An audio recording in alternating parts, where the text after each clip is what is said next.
The giant mountain man slammed his fist on the counter hard enough to crack the wood. "I need a wife. Today!" His voice was desperate, raw. Every customer in the general store froze. Boone Mercer, the savage recluse parents warned their children about, was begging. "Tomorrow morning, a train brings my daughter. A daughter I never knew existed. If I don't have a family waiting—" His steel gray eyes found Elira's. "They'll take her away forever." Before you discover why a lonely storekeeper agreed to marry the most dangerous man in the territory, drop a comment with your city so I can see how far this story travels. Hit that like button and let's begin. The autumn wind carried the smell of coming snow through Redemption Ridge that afternoon, cutting through the dusty main street like a warning. Elira Voss was restocking shelves in her general store when the door exploded inward with enough force to rattle every jar of preserves on the wall. She didn't scream. She'd stopped screaming years ago. But when she turned and saw Boone Mercer filling the doorway like some ancient nightmare made flesh, even her carefully constructed calm wavered. The man was massive.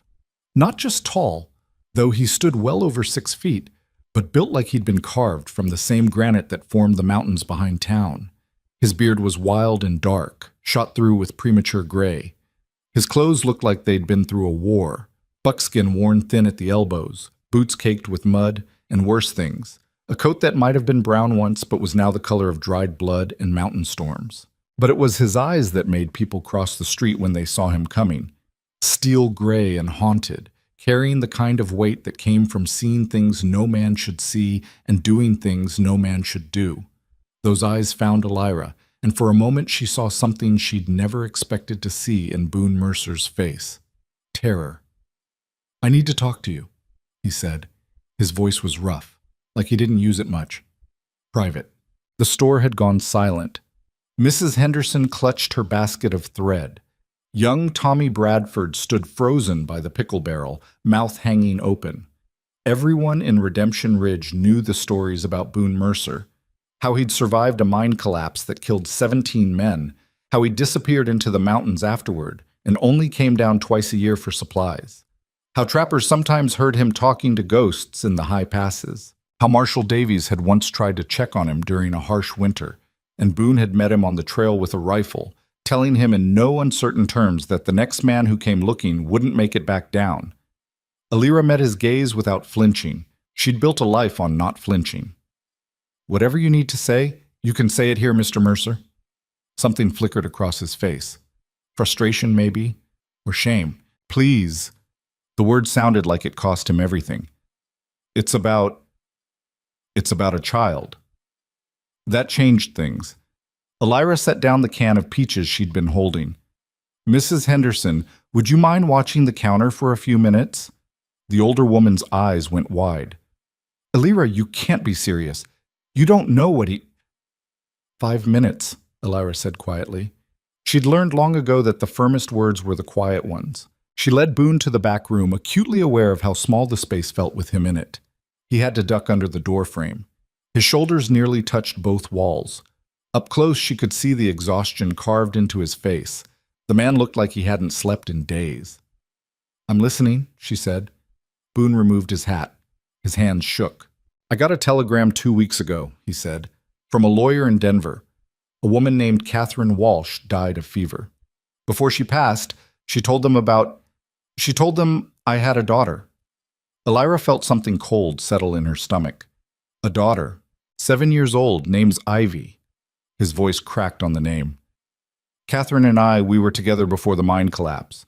I was different then, had plans, thought I'd make something of myself." He looked down at his scarred hands. "After the collapse, I wasn't the same.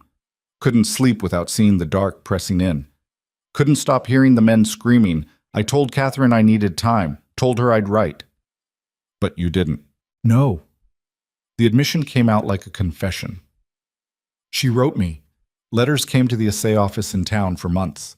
I never picked them up, never wanted her to see what I'd become. Thought I was doing her a favor, letting her move on."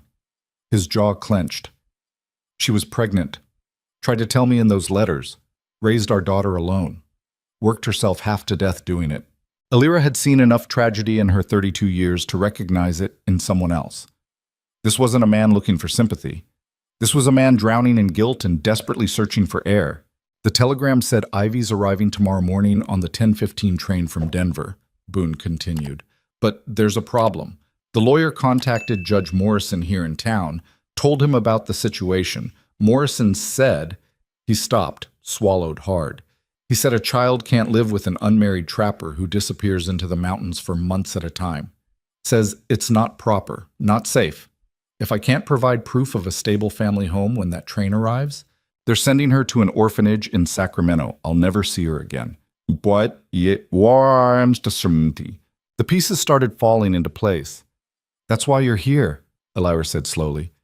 You need someone to pretend to be your wife. Not pretend. Boone pulled a folded paper from his coat. Real marriage. Legal. Judge Morrison already knows about it. I went to him this morning, told him I was engaged. He said if I'm married before that train arrives, he'll approve the placement. Elira stared at him. You told the judge you were engaged? To whom? I didn't have a name yet. He met her eyes. I'm asking you. The audacity of it stole her breath. Mr. Mercer, you can't possibly... I know what I'm asking. He cut her off, but there was no anger in it, only desperation. I know we're strangers. I know my reputation. I know I got no right to ask any woman for this kind of help. Then why me? Because you're alone too. The words hit harder than they should have. I see you in town sometimes, Boone said quietly. You work this store 7 days a week, never close early, never take a day off. You're always pleasant to customers, but you never let anyone too close. You live in that room above the store by yourself. No family visits, no gentlemen callers. You've built a life where you don't need anyone. That's my choice. I know. He nodded. That's why I'm asking. Because you understand what it means to want to be left alone. I'm not offering romance or companionship or any of that. I'm offering a business arrangement. Elira's mind raced. What kind of arrangement? You marry me tomorrow morning before the train arrives. We present ourselves to Judge Morrison as a proper married couple with a home ready for a child. You help me keep custody of my daughter for 1 year. That's what the judge said he'd require to ensure stability. After that, the marriage ends. You get an annulment, go back to your life. I take full responsibility for Ivy up in the mountains. And what do I get out of this? Boone reached into his coat again and pulled out a small leather pouch. He set it on the table between them. The weight of it made a solid thunk. $1,400, every cent I've saved in 7 years. It's yours, regardless of whether the arrangement works or not. I'll also sign over the deed to this building. Elira blinked. This building? I own it. Bought it 5 years ago when the previous owner died and his widow needed quick cash. I've been renting it back to you through a land agent, so you wouldn't know. He saw her expression and added quickly, I wasn't trying to deceive you. I knew if you realized I owned it, you might feel beholden. Might not speak your mind when the rent came due. I wanted you to feel secure here. She didn't know what to do with that information. So you're offering me $1,400 and this building in exchange for 1 year as your wife. In name only, he clarified. I got a cabin up in the mountains, 3 rooms. You and Ivy can have the bedroom. I'll sleep in the main room by the fire. I won't touch you, won't expect anything except that you help me create a home stable enough that they don't take my daughter away. Elira wanted to say no. Every rational part of her brain screamed that this was insane, but there was something in his eyes that stopped her. She'd seen that look before. In her own mirror, years ago, when she'd first arrived in Redemption Ridge running from ghosts she couldn't outpace. The look of someone who'd lost everything and was making one last desperate gamble to save something that mattered. Why didn't you ask someone else? She asked. Widow Patterson might have agreed, Sarah Chen at the boarding house.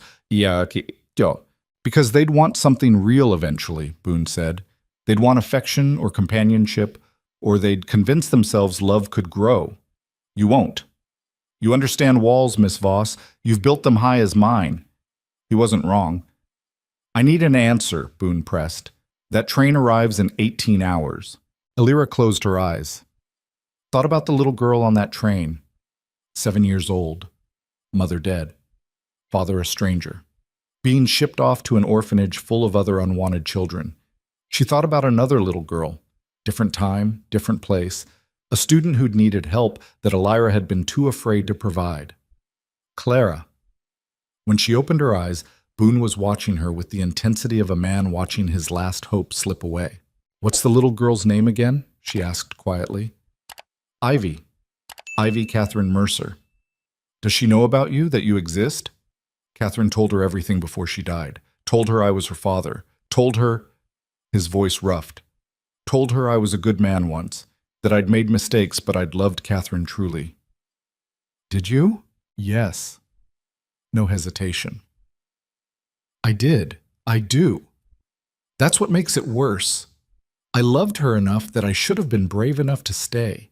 Instead, I was a coward who convinced himself he was being noble." Elira respected honesty, even when it was ugly, especially when it was ugly. "This marriage," she said slowly, "it would have to look real. Judge Morrison isn't a fool. Neither are the people in this town. If we can't convince them, this won't work." "I know. That means living together, presenting ourselves as a family, attending church socials if required, acting like a married couple," Boone finished. "I understand. I'll do whatever's necessary. So will you, or you wouldn't still be considering this." He was reading her too well. "I need to think," Elira said. "I don't have time for 5 minutes, Mr. Mercer. Give me 5 minutes alone." He looked like he wanted to argue, but something in her face stopped him. He nodded once and stepped out, pulling the door closed behind him. Elira sat in the sudden silence, hands pressed flat on the table. $1,400. The deed to this building. Financial security she'd never have otherwise. But that wasn't why she was considering it. She looked at the far wall where a small photograph hung in a tarnished frame. A schoolhouse back east. Children lined up in front. One little girl in the second row with dark braids and a gap-toothed smile. Clara, the girl who'd run away into a blizzard because home wasn't safe, and the teacher who noticed hadn't been brave enough to act. The girl who'd frozen to death 3 miles from town, trying to reach the schoolhouse where she thought someone might protect her. Elira had left teaching after that. Left Pennsylvania. Left everything. Came west to disappear into a place where no one knew her failures. She'd been running for 6 years. Maybe it was time to stop. She stood and opened the door. Boone turned immediately, reading her face. "I have conditions," Elira said. Relief crashed across his features. "Anything. First, the girl, Ivy. She comes first. In everything. This isn't about us. It's about giving her a safe home and a chance at a real life." "Agreed." "Second, if at any point I believe you're a danger to her, the arrangement ends immediately. I don't care what Judge Morrison says. I don't care about the money. You understand?" His eyes hardened, but not with anger, with resolve. "If I'm ever a danger to my daughter, I'll leave myself. You won't have to ask." "Third, after the year ends and the marriage is annulled, I want regular updates about how she's doing. Not detailed letters, just proof of life, proof she's safe and cared for." Something shifted in his expression. Understanding, maybe. "You've lost a child before," he said quietly. Elira's throat tightened. "I failed a child before. I won't do it again." Boone nodded slowly. "You'll get your updates. Every month if you want them. Fourth and final condition, you tell her the truth. Not today, maybe not even this year, but eventually Ivy deserves to know this marriage started as an arrangement. She deserves to understand why. Even if it hurts her? Especially if it hurts her. Children aren't stupid, Mr. Mercer. They know when adults are lying. Better to hurt her with honesty than lose her trust with convenient stories." He studied her for a long moment. "You'd have made a good mother." The words landed like a punch. "Don't," Elira said sharply. "Don't make assumptions about what I would have been. We have a business arrangement to finalize, that's all." Boone had the grace to look chagrined. "You're right. I apologize." She took a breath, steadied herself. "When do we need to do this?" "Reverend Walsh will perform the ceremony tomorrow morning at 7. That gives us 3 hours before the train arrives. You already arranged it. I told him I had a bride. I just didn't mention she didn't know it yet." Despite everything, Elira felt a flicker of dark amusement. That's either confidence or insanity. Probably both. For the first time, something that might have been humor touched his eyes. It transformed his face completely, made him look almost human. Then it was gone. I'll need to close the store, Elira said, her mind already cataloging what needed to be done. Pack my things, make arrangements. I'll help. She almost refused, but something stopped her. Maybe it was the exhaustion in his face. Maybe it was the realization that in 18 hours she'd be married to this stranger and living in a mountain cabin with his traumatized daughter. Maybe it was just too late to pretend this wasn't happening. All right, she said, but first go to Mrs. Henderson and apologize for scaring her. Then go to Walsh's boarding house and rent a room for the night. Clean yourself up. I won't marry a man who smells like he's been dead for a week. Boone looked down at himself as if seeing his condition for the first time. I came straight from the high country when I got the telegram. Didn't think about... Tomorrow morning, 7 o'clock, Elira interrupted. Church, clean clothes, trimmed beard. Can you manage that? Yes. Then go. He hesitated at the door. Miss Voss, Elira. Thank you. You're saving my daughter's life. I won't forget that. She didn't know how to respond, so she said nothing. After he left, she stood alone in the back room for a long moment, listening to the whispers starting up in the store beyond. By nightfall, the whole town would know. By morning, the gossip would be catastrophic. Elira Voss, the quiet storekeeper who never looked twice at any man, marrying Boone Mercer after a single conversation. Let them talk. She had work to do. Keats. The next 12 hours passed in a blur of activity that didn't leave room for second thoughts. Elira closed the store early, ignoring the disappointed protests. She packed her few belongings into 2 carpet bags, clothes, books, the photograph of the schoolhouse that she couldn't bring herself to leave behind. Her entire life in Redemption Ridge fit into 2 bags and a small trunk. That probably said something about the life she'd been living. Mrs. Henderson appeared at her door around sunset, wringing her hands. Elira, dear, people are saying the most awful things. They're saying you're marrying that mountain devil. Tell me it isn't true. It's true. The older woman's face went pale. But why? What hold does he have over you? If he's threatened you, we can tell Marshal Davies, no one threatened me, Helen. I'm marrying him of my own free will. But you don't even know him. Elira continued folding a shawl. How well did you know Harold before you married him? That was different. We courted properly. There were social engagements, proper chaperones. You met him in April and married him in May, Elira said mildly. 6 weeks. And you told me yourself you barely spoke 10 words to him before the wedding because you were too nervous. Mrs. Henderson's mouth worked soundlessly. I appreciate your concern, Elira continued, but my decision is made. Mr. Mercer and I have an understanding. We'll be caring for his daughter together. His daughter? Mrs. Henderson's eyes went wide. What daughter? That man doesn't have a... He does. She's arriving tomorrow from Denver. Her mother recently passed away. Understanding dawned on the older woman's face, followed quickly by something that looked like pity. Oh, Elira, you're doing this for the child. I'm doing this for several reasons. The child is one of them. You can't save them all, dear. What happened to that little girl back east? It wasn't your... Good night, Helen. Elira's voice went cold enough to freeze the words in Mrs. Henderson's throat. I need to finish packing. The older woman left, and Elira immediately felt guilty for her tone. But she couldn't afford softness right now, couldn't afford to let anyone see the cracks in her resolve. This was happening. She'd made her choice. Now she had to live with it. Mates. She didn't sleep that night. Instead, she sat by the window watching the moonlight paint silver across the empty street, thinking about all the choices that had led her to this moment. Teaching had been her life once. She'd been good at it. Patient with slow learners, firm with troublemakers, creative in finding ways to make lessons stick. The children had loved her, but love hadn't been enough to save Clara. The little girl had come to school with bruises sometimes, flinched when anyone moved too quickly, made excuses about falling down stairs or running into doors. Elira had suspected, had watched, had even started composing a letter to the county authorities. But she'd hesitated, waited for more proof, convinced herself she might be wrong, that accusing Clara's father without evidence would make everything worse. Then came the blizzard. Clara had run away in the middle of the night, barefoot and wearing only her nightgown. By the time they found her the next morning, she'd frozen to death, curled up against the schoolhouse door, trying to get inside, trying to reach the teacher who'd noticed but hadn't acted.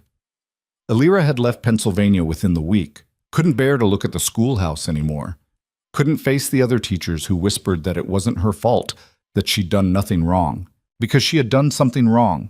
She'd seen a child in danger and she'd chosen caution over courage. She wouldn't make that mistake again. Deet. Dawn came too quickly and too slowly at the same time. Alira dressed in her best clothes, a simple dress of dove-gray wool with a white collar. Not wedding white. She wasn't a bride in any real sense. This was a business arrangement dressed up in legal language, but her hands still shook as she pinned up her hair. She arrived at the church at 6:45. Reverend Walsh was waiting on the steps, looking profoundly uncomfortable. "Miss Voss, I feel compelled to ask one more time if you're entering into this union of your own free will." "I am, Reverend." "And you understand the sacred nature of marriage? The vows you'll be taking?" Alira met his eyes. "I understand that a 7-year-old girl needs a home. I understand that her father is trying to provide one.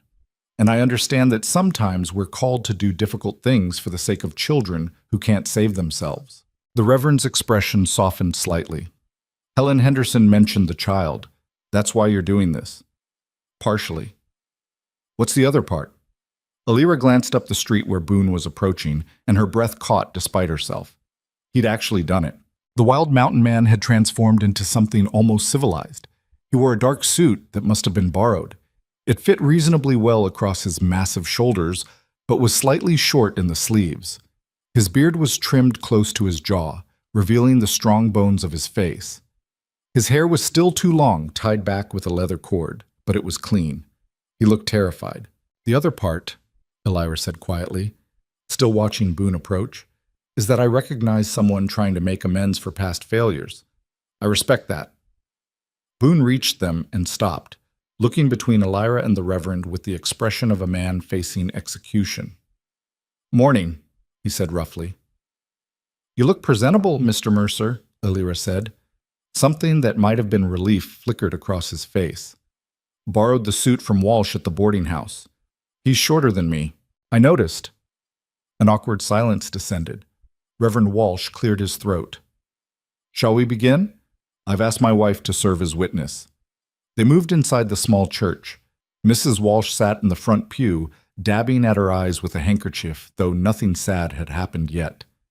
The morning light streamed through the simple windows, painting everything in shades of gold and amber.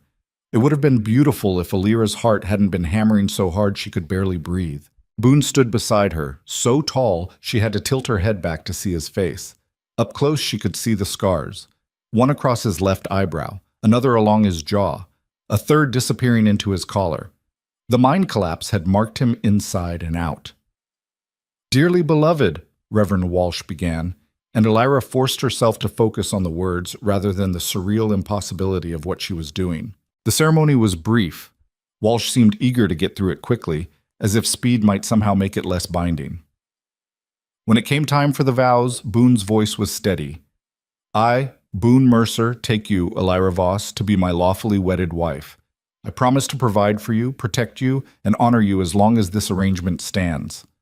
Walsh's eyebrows shot up at arrangement, but he didn't interrupt. Alira took a breath. "I, Alira Voss, take you, Boone Mercer, to be my lawfully wedded husband. I promise to help you build a home, care for your daughter, and honor the agreement we've made." It wasn't poetry, it wasn't romantic, but it was honest. "The rings?" Walsh asked. Boone produced 2 simple gold bands from his pocket. Alira wondered where he'd gotten them on such short notice, then decided she didn't want to know. He slid one onto her finger. His hands were huge, scarred, and surprisingly gentle. She did the same for him, and realized with a start that her hand was smaller than his palm. "By the power vested in me, I now pronounce you husband and wife," Walsh said with obvious reluctance. "You may, that is, it's customary to—" "No," Boone said quickly, seeing the panic in Alira's eyes. "That won't be necessary." Walsh looked relieved. "Then I suppose you're married. Congratulations." It was possibly the least enthusiastic blessing ever given. They signed the certificate in Walsh's office.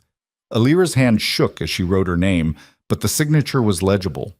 Boone signed with surprising precision, his handwriting better than she'd expected.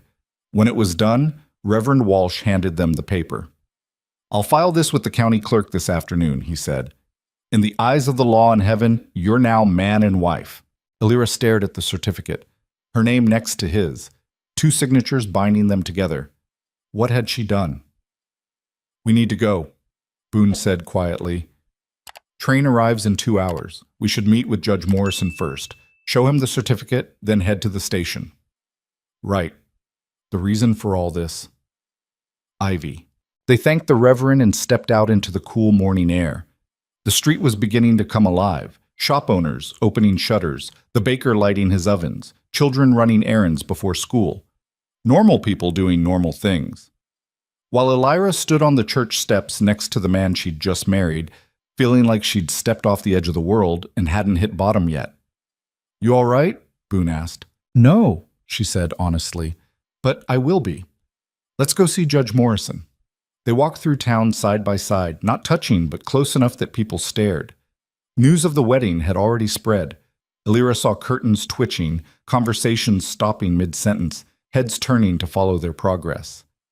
Let them stare. Judge Morrison's office was in the courthouse, a 2-story brick building that served as the center of Redemption Ridge's limited legal system. The judge himself was a barrel-chested man in his 60s with impressive mutton chops and a reputation for fairness that bordered on legendary. He looked up when they entered and set down his coffee cup with exaggerated care. "Well, Boone Mercer, and I presume this is the mysterious fiancée you mentioned yesterday?" "My wife," Boone corrected, handing over the certificate. "We were married this morning." Morrison studied the paper, his eyebrows climbing steadily higher. "Elira Voss, the woman who runs the general store." "Yes, sir," Elira said. "Known you for 6 years, Mrs. Mercer, I should say. Didn't know you and Boone here had even met." "We hadn't," Elira said calmly. "Not properly, but circumstances don't always allow for lengthy courtships." "Circumstances." Morrison's gaze sharpened. "Meaning the child arriving on this morning's train." "My daughter," Boone said. There was steel in his voice now. "Ivy, and yes, her arrival is why I needed to marry quickly. But don't mistake speed for deception, Judge. This marriage is legal and binding." Morrison leaned back in his chair, studying them both. "Legal, certainly. Binding, we'll see. I'm not a fool, Boone. I know what this looks like. Looks like a man trying to keep his daughter," Boone said flatly. "Looks like a marriage of convenience that'll dissolve the moment my authority is removed." Morrison shifted his attention to Elira. "Mrs. Mercer, do you understand what you've agreed to? Living in an isolated cabin with a man known for violence and instability, caring for a traumatized child you've never met?" "I understand perfectly, Judge Morrison." "And you're prepared for the reality of it, the hardship, the isolation?" Elira thought about the empty room above her store, the endless days of selling goods to people who never really knew her, the nights spent reading alone by lamplight, trying not to think about the child she'd failed. "I've been isolated for 6 years, Judge. At least now I'll have a purpose." Something in her voice must have convinced him because Morrison's expression softened slightly. "All right, I'll approve the placement on one condition. I want to see this family in 6 months. Visit the cabin, speak to the child, ensure she's being properly cared for. If I find evidence of neglect or abuse, I'll remove her immediately and the marriage certificate won't protect you. Understood?" "Understood," Boone and Elira said in unison. Morrison signed the necessary papers and handed them over. "The train arrives at 10:15. I'll meet you at the station to finalize the transfer of custody. Don't be late." They left the courthouse and stood on the street, legally married for less than an hour, about to become parents to a child neither of them really knew. "We should eat something," Boone said. "It'll be a long day." They went to the small cafe near the station. The morning crowd fell silent when they entered, but Boone ignored them with the practiced ease of a man used to being the subject of whispers. They ordered coffee and biscuits and sat across from each other in awkward silence. Finally, Elira spoke. "Tell me about her." "Ivy. What do you know?" Boone pulled a worn photograph from his pocket and slid it across the table. A little girl stared back from the image. Dark hair and braids, serious eyes, a small, uncertain smile. "Catherine sent this with the telegram," Boone said quietly. "It's 6 months old. The lawyer said Ivy's smart, reads above her grade level, likes drawing and animals. She's been helping care for her mother during the illness, so she's used to responsibility. She's 7, Alira said. She shouldn't have had to care for anyone. No. Boone's jaw tightened. She shouldn't, but her mother was dying and they had no family, so she did what she had to do. Alira traced the edge of the photograph with one finger. She looks like you. The eyes. Yeah. Something painful crossed Boone's face.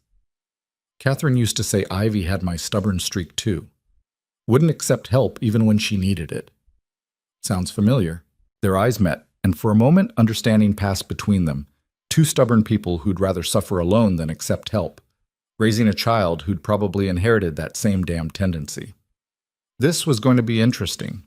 The cafe door opened and Marshall Davies stepped in, his eyes immediately finding them. He crossed the room with deliberate slowness. Boone, Alira, heard congratulations are in order. News travels fast, Alira said. In a town this size, Davies pulled up a chair without being invited. Helen Henderson was knocking on doors by dawn. Half the territory knows by now. He fixed Boone with a hard stare. I'm going to ask you this once. Is she doing this willingly? Ask her yourself, Boone said evenly. Davies turned to Alira.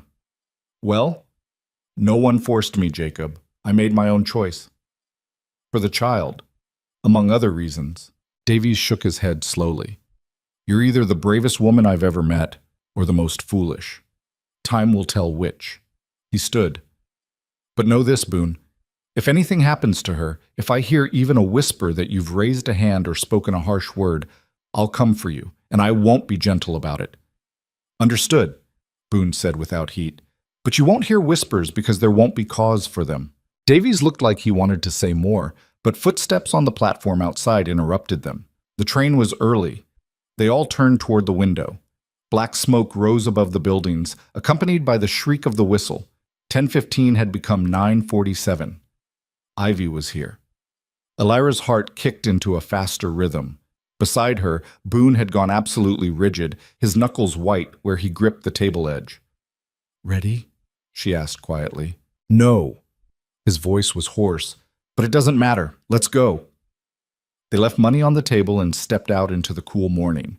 Judge Morrison was already hurrying toward the station, official documents clutched in his hand. The train hissed to a stop, steam billowing across the platform. Doors opened. Passengers began disembarking. And then Alira saw her. A tiny figure in a black dress too large for her frame, carrying a single battered carpetbag. Dark braids tied with faded ribbons. Those same serious eyes from the photograph, but older somehow. Sadder. Ivy Mercer stood alone on the platform, looking small and lost and utterly terrified.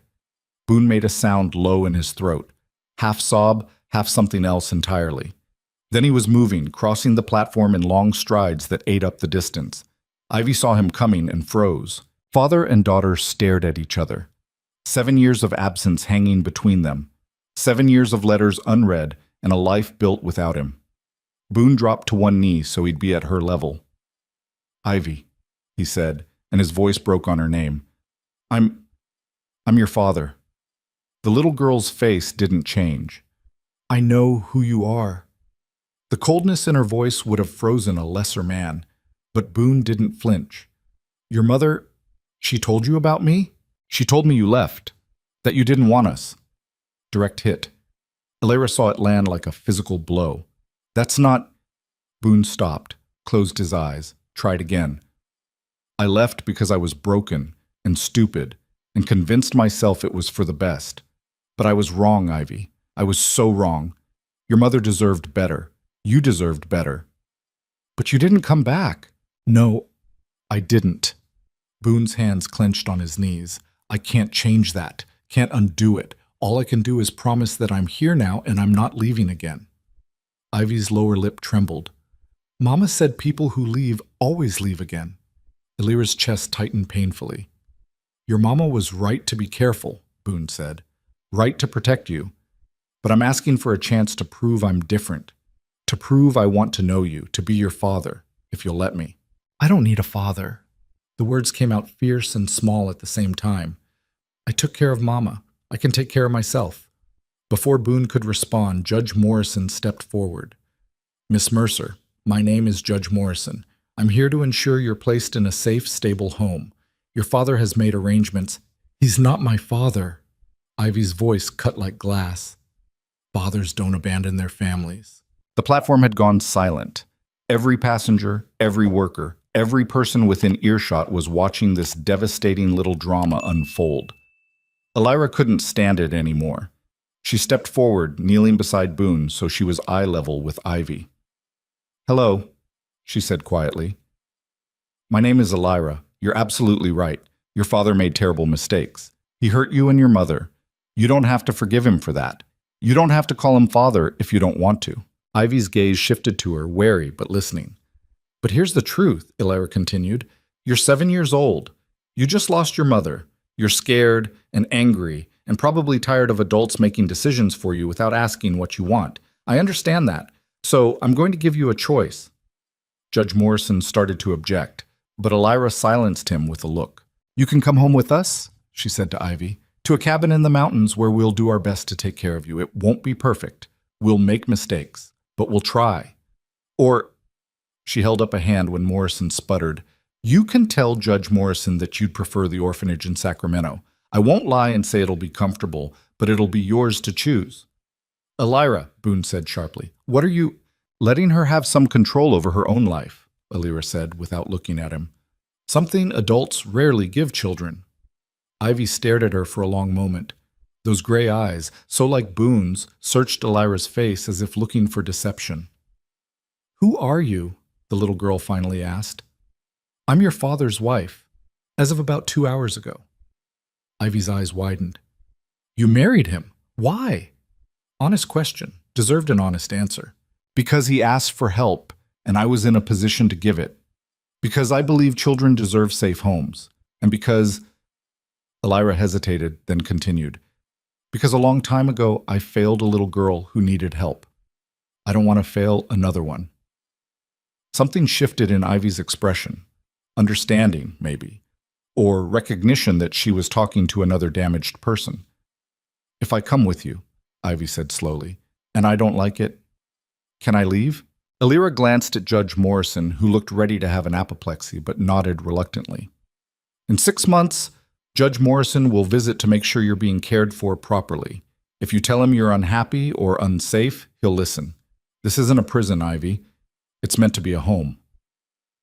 The little girl looked between Elira and Boone, her small face grave with a decision no 7-year-old should have to make.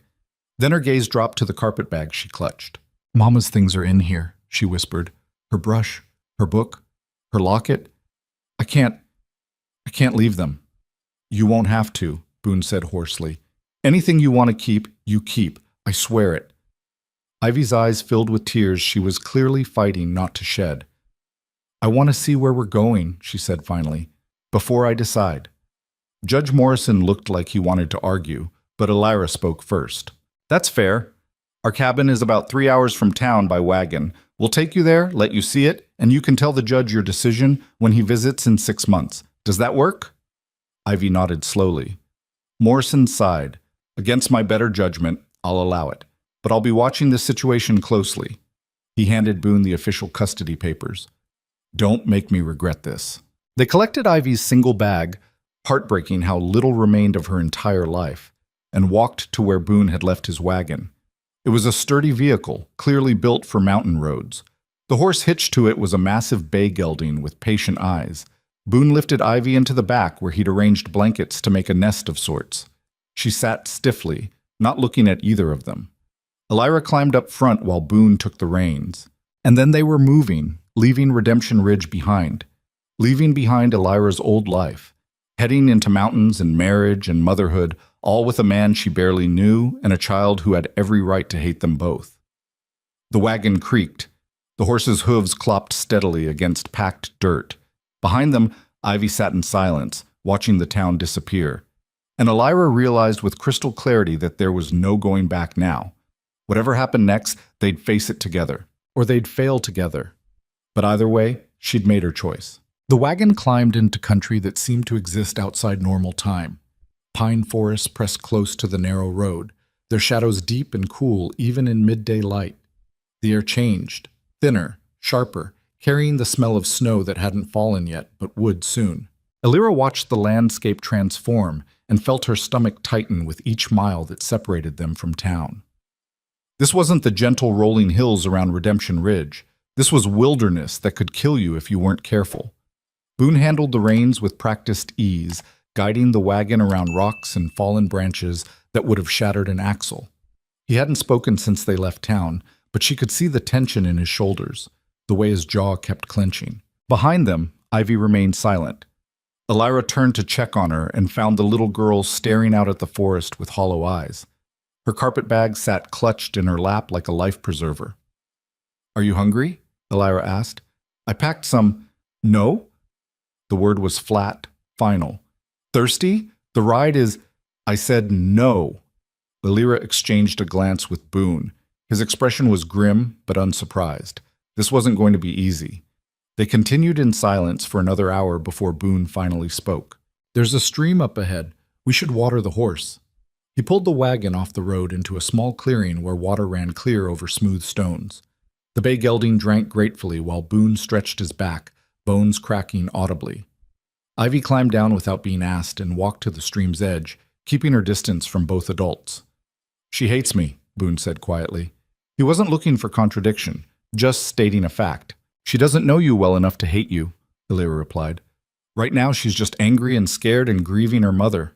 Give her time." "What if time isn't enough?" Elira didn't have an answer for that. She pulled out the food she'd packed, bread, cheese, dried apples. Simple traveling fare. She brought some to Ivy, crouching beside her at the water's edge. "You should eat something," she said gently. "It's still a long ride." "I'm not hungry." "I know, but your body needs fuel even when your heart doesn't want it. Your mother would want you to take care of yourself." Ivy's head snapped up, eyes blazing. "Don't talk about my mother. You didn't know her." "You're right, I didn't. But I know she raised a daughter strong enough to survive losing her. That tells me everything I need to know about what kind of woman she was." Some of the fire went out of Ivy's expression, replaced by something more complicated. Grief, maybe. Or the terrible exhaustion that comes from trying to be strong for too long. She took the bread. Small victory. They ate in silence, then climbed back into the wagon. The road grew steeper, forcing the horse to lean into the harness. Boone walked beside the wagon now, easing the load, his boots finding purchase on rocks Elira would have slipped on. The man knew this country like it was written in his bones.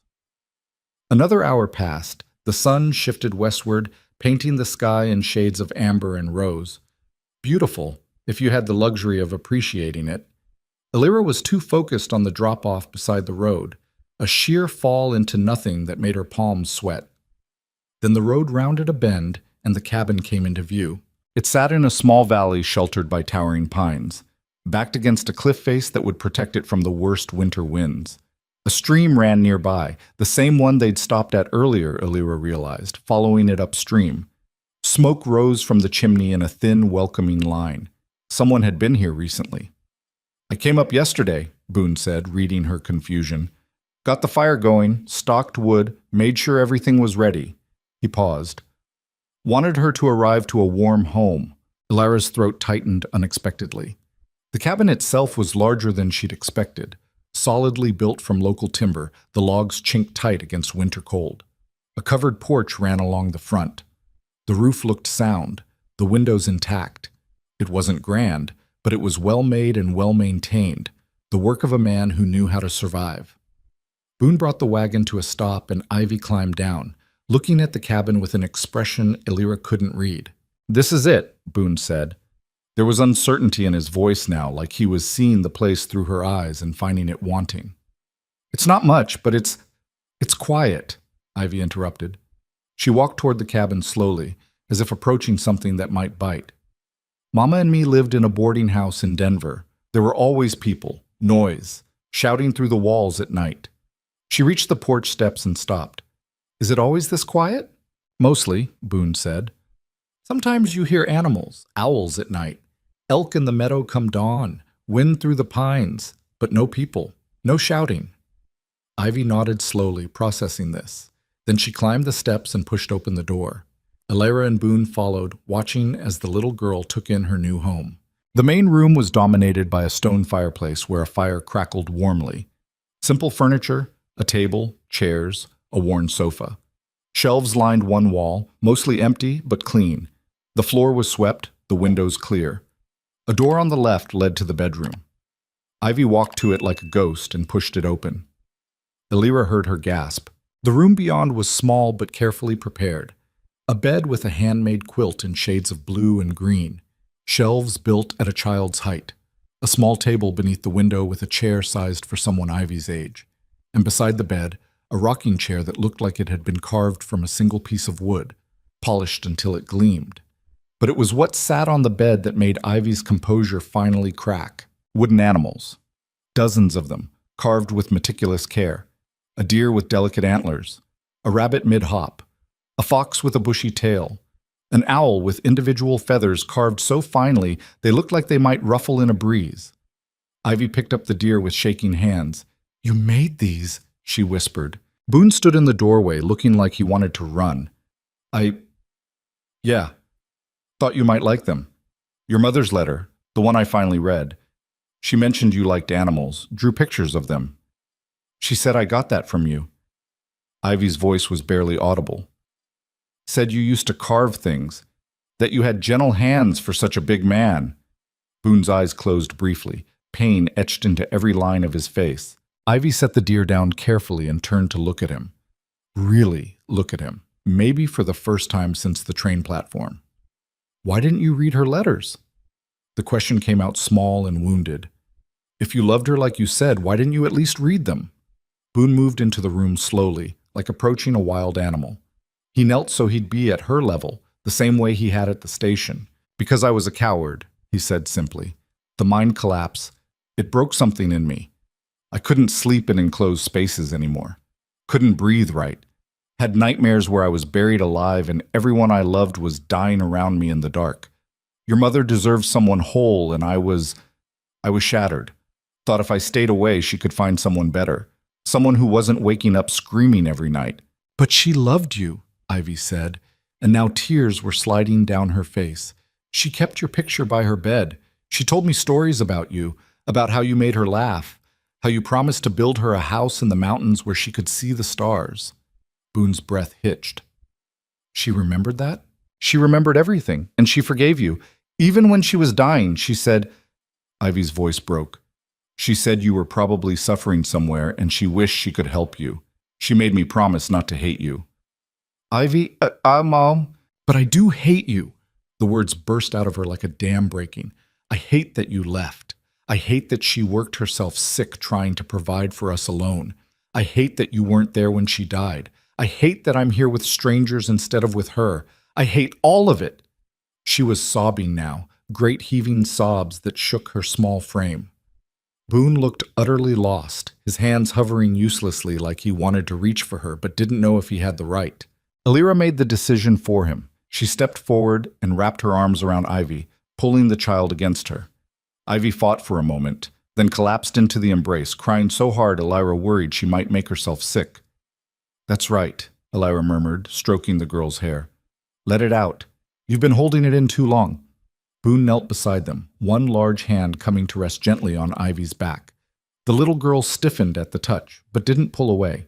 They stayed like that while Ivy cried herself out. 3 broken people holding each other in a bedroom that smelled like pine and new beginnings.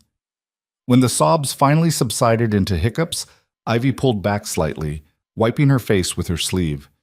"I'm tired," she whispered. "Then sleep," Elira said gently. "We'll be right outside if you need us." But Ivy shook her head. "Don't leave. Not yet. I don't want to be alone." So they stayed. Elira helped Ivy out of her traveling clothes and into a nightgown she found in the carpet bag, worn soft from many washings, probably one of the last things her mother had packed for her.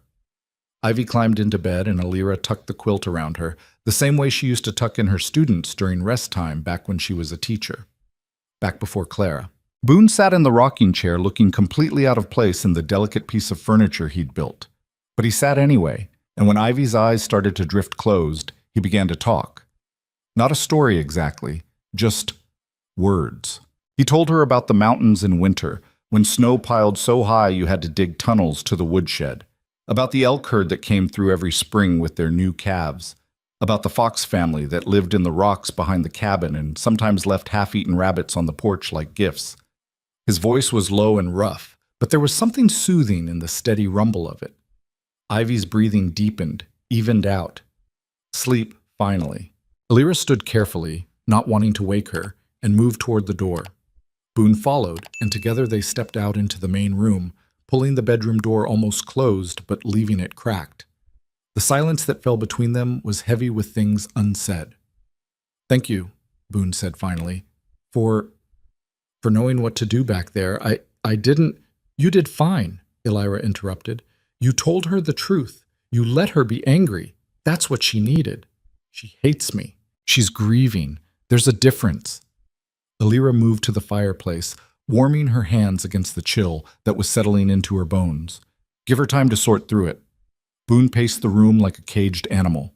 "What if I can't do this? What if I'm not capable of being what she needs?" "Then you'll fail," Elira said bluntly. "But at least you'll fail trying, which is more than you did before." He stopped pacing, stung. Good. He needed to hear it. "I'm not going to coddle you, Boone. You made choices that hurt people. You can't undo that. All you can do is make better choices now and hope they're enough." "And if they're not?" Elira met his eyes. "Then I'll take Ivy somewhere safe, and you'll sign whatever papers are necessary to give me custody. That was the deal. The child comes first." Something shifted in his expression. Respect, maybe, or the beginning of trust. "Fair enough," he said.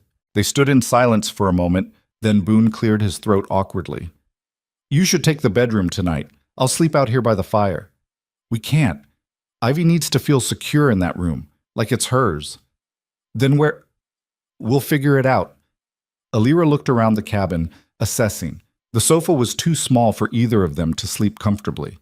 The floor was an option, but not a good one. Her gaze landed on the loft above the main room, accessible by a ladder, open to the room below but separate. "Up there," she said.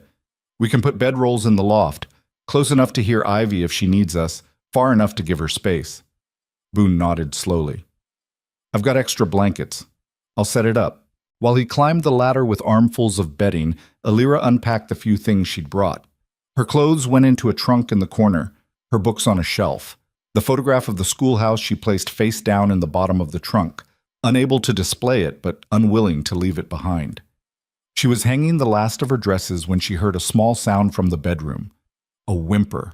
Alira moved quickly, pushing the door open to find Ivy thrashing in bed, caught in a nightmare. Her face was twisted with fear, small hands clutching the quilt. "No," she was mumbling. "Mama, no. Please don't go." Elira sat on the edge of the bed and gently touched Ivy's shoulder. "Ivy, wake up. You're dreaming." The little girl's eyes flew open, wide and terrified. For a moment, she didn't seem to recognize where she was, and panic flooded her features.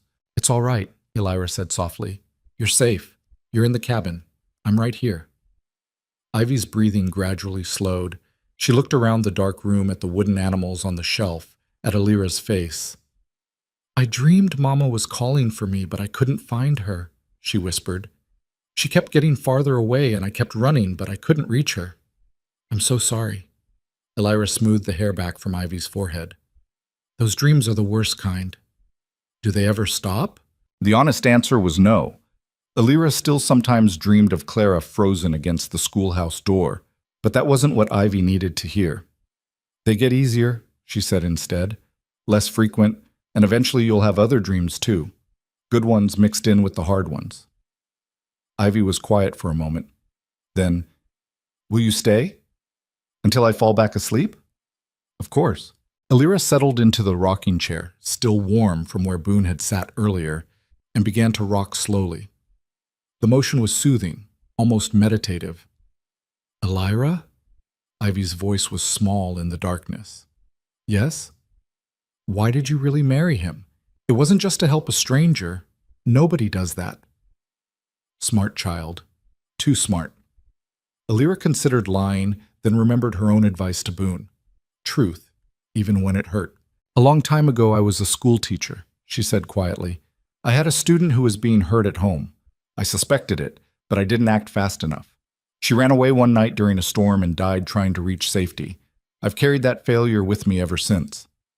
Ivy was very still, listening.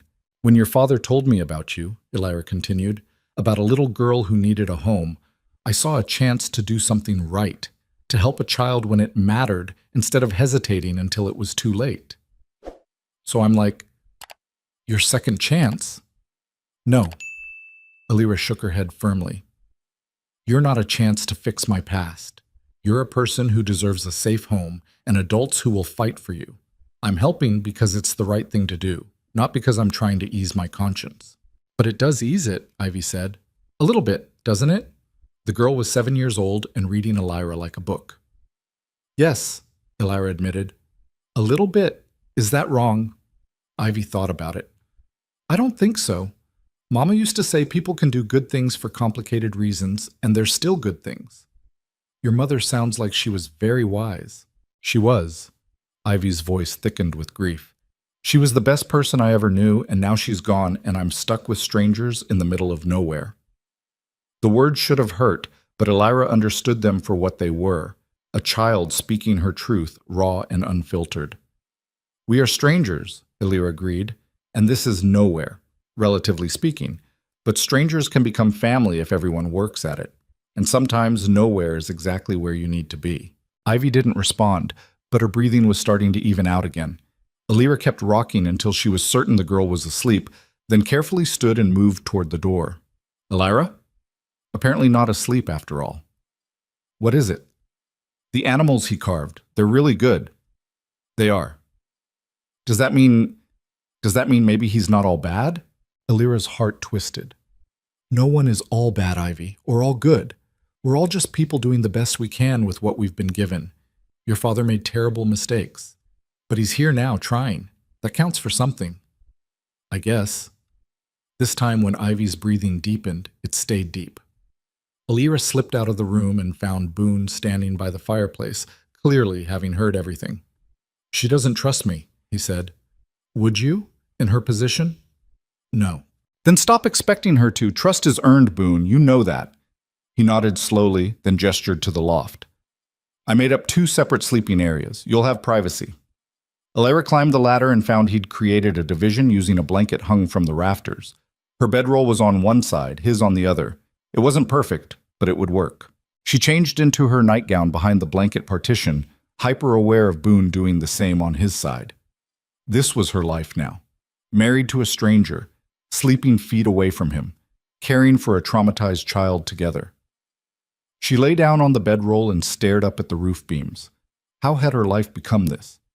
2 days ago, she'd been running a store, living in comfortable isolation, answering to no one. Now she was a wife and a mother, and living in a cabin so far from civilization that the nearest neighbor was probably a bear.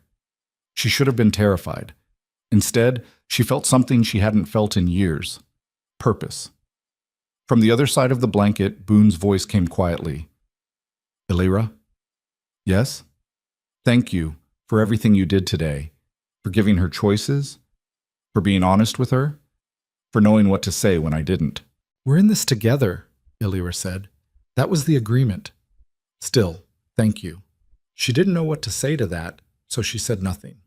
Sleep came slowly, and when it finally arrived, it brought dreams of schoolhouses and frozen children and little girls with dark braids who looked at her with Catherine's dying hope in their eyes. Morning came too early, announced by weak sunlight through the loft window and the smell of coffee. Elira climbed down the ladder to find Boone already up, tending the fire and doing something complicated with a cast-iron pan. "Thought I'd make breakfast," he said without turning. "Nothing fancy, just eggs and bacon." "Where did you get eggs up here?" "Keep chickens in a coop behind the cabin. They're temperamental, but they produce." Of course he kept chickens. Of course this mountain recluse had a fully functioning homestead hidden in the wilderness. Elira moved to check on Ivy and found her still sleeping, curled around one of the wooden animals. The deer, she noticed. She pulled the door closed quietly and returned to the main room. "How long have you lived up here?" she asked. 7 years, since the collapse."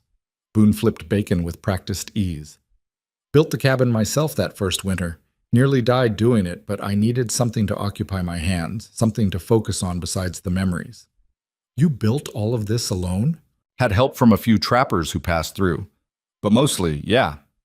He glanced around the cabin with something that might have been pride. It's solid. Weathered 6 winters without major problems.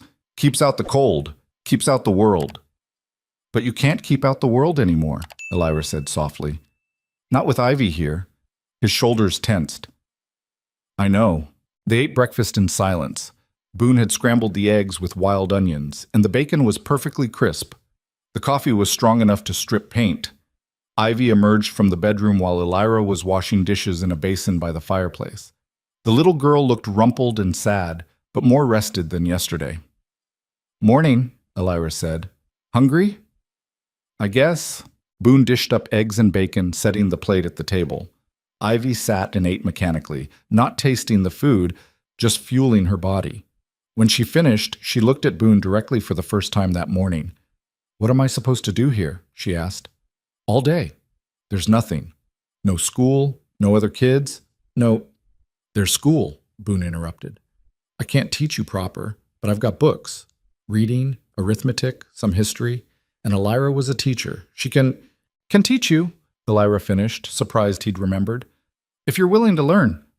Ivy considered this. What kind of books? I'll show you. Boone led them to a shelf Elira hadn't noticed before, hidden in a corner of the main room. It was packed with volumes, worn but well cared for. Ivy's eyes widened.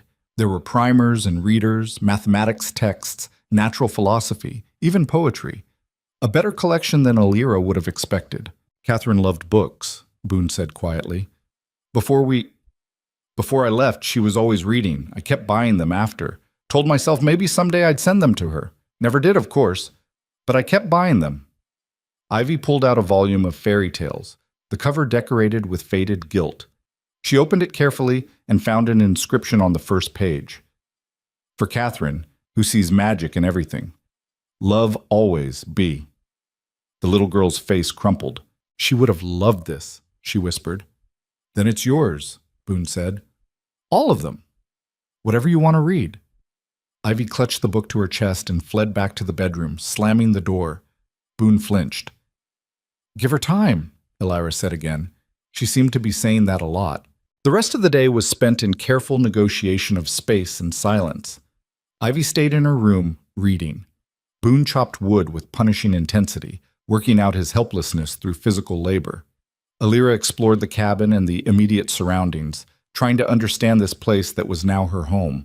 The chickens were indeed temperamental. One tried to peck her when she collected eggs. The stream ran clear and cold, perfect for washing. There was a root cellar stocked with preserved vegetables and dried meat. A smokehouse. A small barn where the bay gelding lived alongside a milk cow that Elira hadn't known existed. Boone had built an entire life up here. A lonely life, but a sustainable one. As the sun started to sink toward the western peaks, Elira returned to the cabin to find Ivy sitting on the porch steps, the fairy tale book open in her lap. Mind if I sit? Elira asked. Ivy shrugged. Not permission, but not refusal either. Elira settled on the step beside her. They sat in companionable silence, watching shadows lengthen across the valley. It's pretty here, Ivy said eventually. Quieter than I thought anything could be. Does that bother you? I don't know yet. Ask me in a week. Fair enough. What are you reading? Elira asked. Rapunzel. Mama used to read it to me when I was little. Ivy's finger traced the illustration of the girl in the tower. I never liked this story. The girl just waits for someone to save her, doesn't even try to save herself. What would you do if you were Rapunzel? Ivy thought about it. Cut my own hair, braid it into a rope, climb down myself. Elira smiled. Practical. Mama said I was too practical sometimes. Said I should let myself dream more. The sadness was back in Ivy's voice. But dreams don't keep you fed or warm. They don't pay for medicine when someone's sick. 7 years old and already too familiar with hard realities. Your mother was right that you need dreams, Elira said gently. But she'd also be proud of how strong you've had to become. Those things aren't mutually exclusive. What does that mean? It means you can be both practical and a dreamer.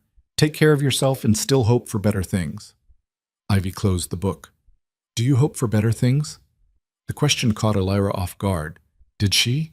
She'd spent 6 years just existing, not hoping, not dreaming, just moving through days and trying not to think about what she'd lost. I'm starting to, she said slowly. Being here with you and your father, it's making me think maybe I can do more than just survive. That's good, I guess. Ivy stood, brushing off her dress. I'm going inside. It's getting cold. She left Elira on the porch, and a moment later Boone emerged from the woodshed, wiping sweat from his forehead despite the chill. She talking to you now? He asked. A little. She's processing. How long does processing usually take? However long it takes. Elira stood, joints protesting. There's no timeline for grief, Boone. She'll move through it at her own pace. He nodded, looking exhausted. That night followed the same pattern as the night before. Ivy had another nightmare. Elira comforted her until she fell back asleep, then retreated to the loft where she lay awake listening to Boone's breathing on the other side of the blanket partition. This was her life now. She should have been miserable. Instead, she felt something unfamiliar stirring in her chest. It took her a while to identify it. Hope. The days began to establish a rhythm. Elira would wake early and start breakfast while Boone did the morning chores, feeding animals, collecting eggs, chopping wood. Ivy would emerge eventually, still heavy with sleep and grief, and eat whatever was put in front of her without complaint or enthusiasm. After breakfast, Elira began teaching. She started with assessment, figuring out where Ivy was in her education. The girl could read well above her age level, and her mathematics was solid, but her handwriting was shaky and her knowledge of history was spotty. They set up a school area at the table by the window, where natural light was best. It was strange teaching again after so many years.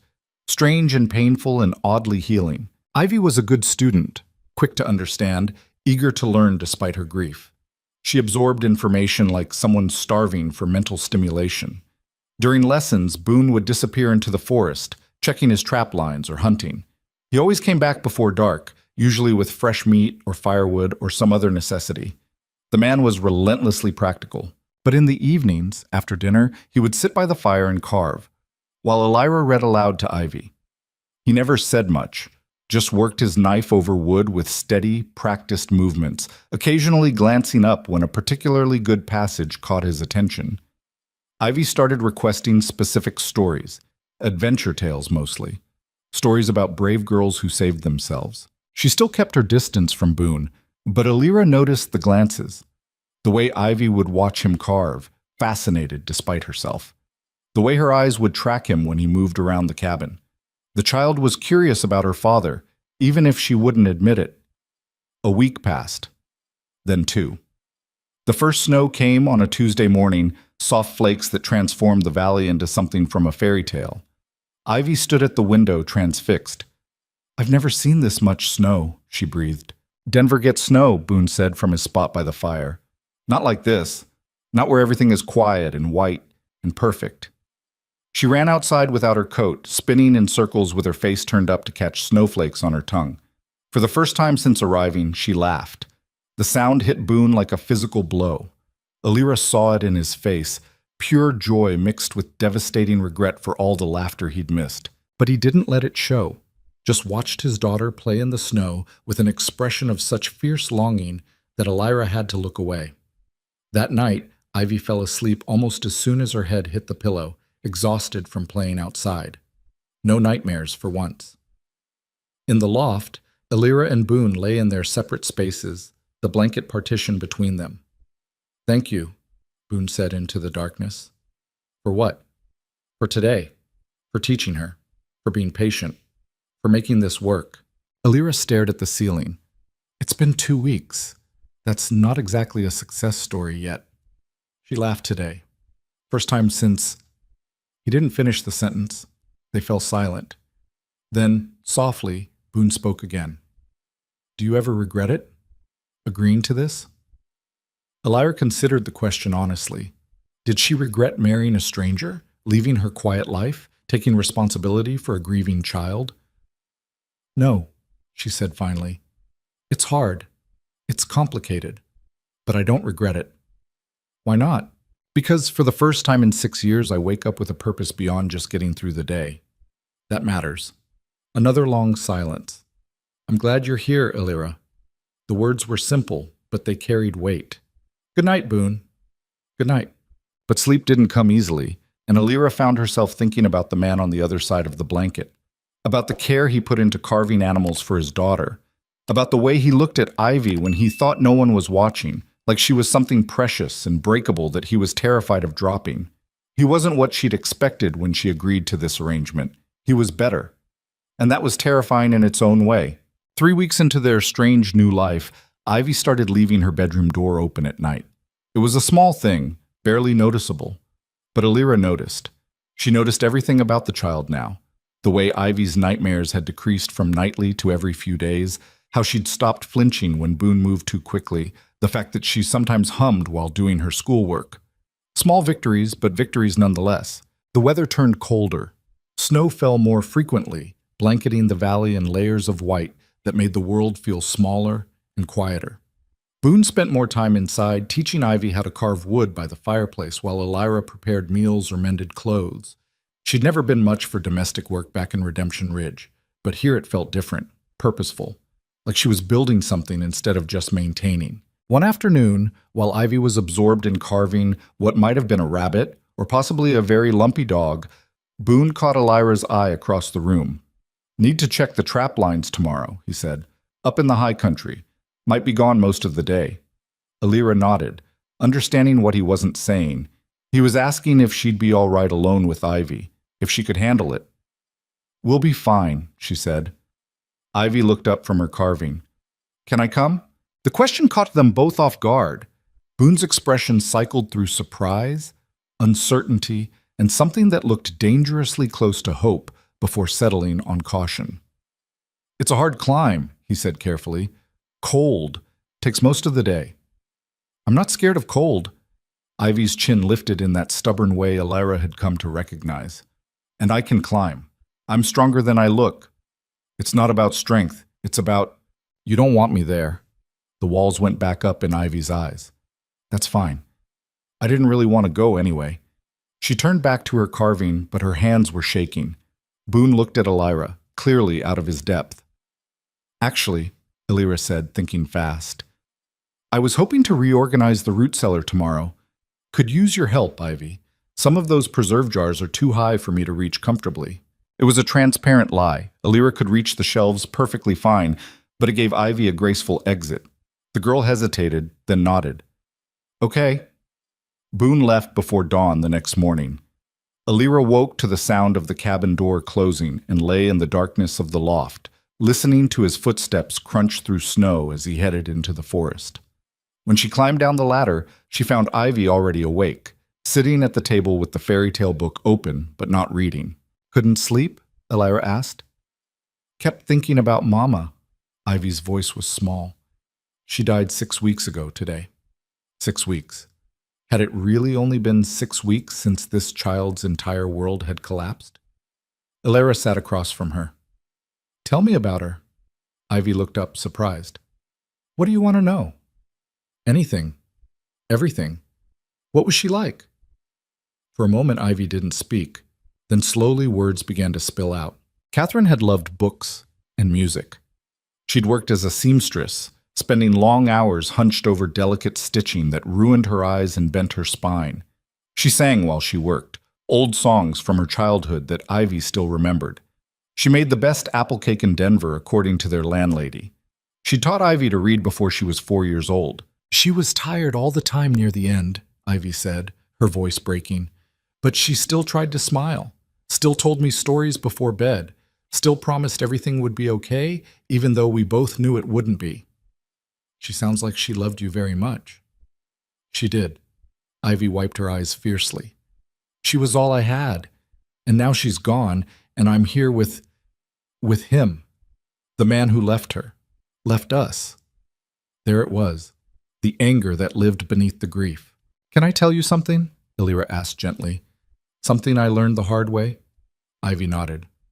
Anger is easier than sadness. It feels stronger, more powerful.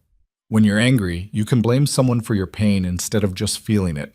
But anger that doesn't get examined eventually turns into something that hurts you worse than it hurts the person you're angry at.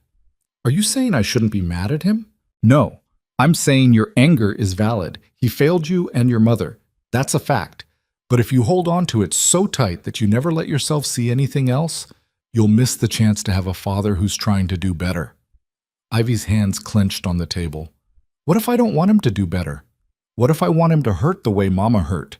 The rawness of it stole Alira's breath. Then he will, she said quietly. Because he already does. Every time he looks at you and sees what he missed, every time you pull away from him, every time he realizes he can't undo the past, it destroys him. I see it in his face. Good. The word was harsh, but Ivy's eyes were filling with tears. Oh, sweetheart. Alira moved around the table and pulled the girl into her arms. You don't have to forgive him. Not today, maybe not ever. But don't let hating him become the only thing that defines your relationship. You deserve more than that. Ivy sobbed against her shoulder and Alira held her, thinking about all the ways people hurt each other and the impossible work of healing. They spent the day working side by side, reorganizing the root cellar as promised, then baking bread, then sitting by the fire while Alira taught Ivy a card game her own mother had taught her years ago. It was peaceful, quiet, the kind of day Alira would have never imagined having a month ago. Boone returned as the sun was setting, trudging through snow with 2 rabbits and a fox pelt slung over his shoulder. He looked exhausted but satisfied. Good haul, he said, hanging the animals in the smokehouse. Should have enough meat for another week. At dinner, Ivy was quieter than usual. She pushed food around her plate, clearly wrestling with something. Finally, she spoke. Can I ask you something? Boone looked up, wary. Of course. Why did Mama keep your picture by her bed? If you abandoned us, why didn't she throw it away? The question hit like a fist. Alira saw Boone's entire body tense. I don't know, he said, honestly. Maybe she hoped I'd come back. Maybe she wanted you to know what I looked like. Maybe she still loved you, Ivy interrupted, even though you didn't deserve it. No, Boone agreed, his voice rough. I didn't deserve it, but your mother had a bigger heart than most people. Bigger than mine, certainly. She told me once that loving someone doesn't mean they didn't hurt you. It just means the good parts mattered enough to remember. Ivy's eyes were bright with unshed tears. I didn't understand what she meant then. I'm still not sure I do. Boone set down his fork carefully, like he was afraid sudden movement might shatter the moment. Your mother was the best person I ever knew, he said. Smart and kind and strong enough to raise a daughter alone when she shouldn't have had to. Every good thing about me came from knowing her. Every bad thing came from walking away. Then why did you do it? Because I was broken and selfish and convinced myself it was noble. He met Ivy's eyes directly. There's no good answer, Ivy. I made the worst choice of my life, and 2 people I loved paid the price. I'd give anything to go back and do it differently, but I can't. So all I can do is be here now and hope that's enough. Ivy stared at him for a long moment. Then she stood and walked to her bedroom, closing the door behind her. Not slamming it, just closing it. Progress, maybe. Boone dropped his head into his hands.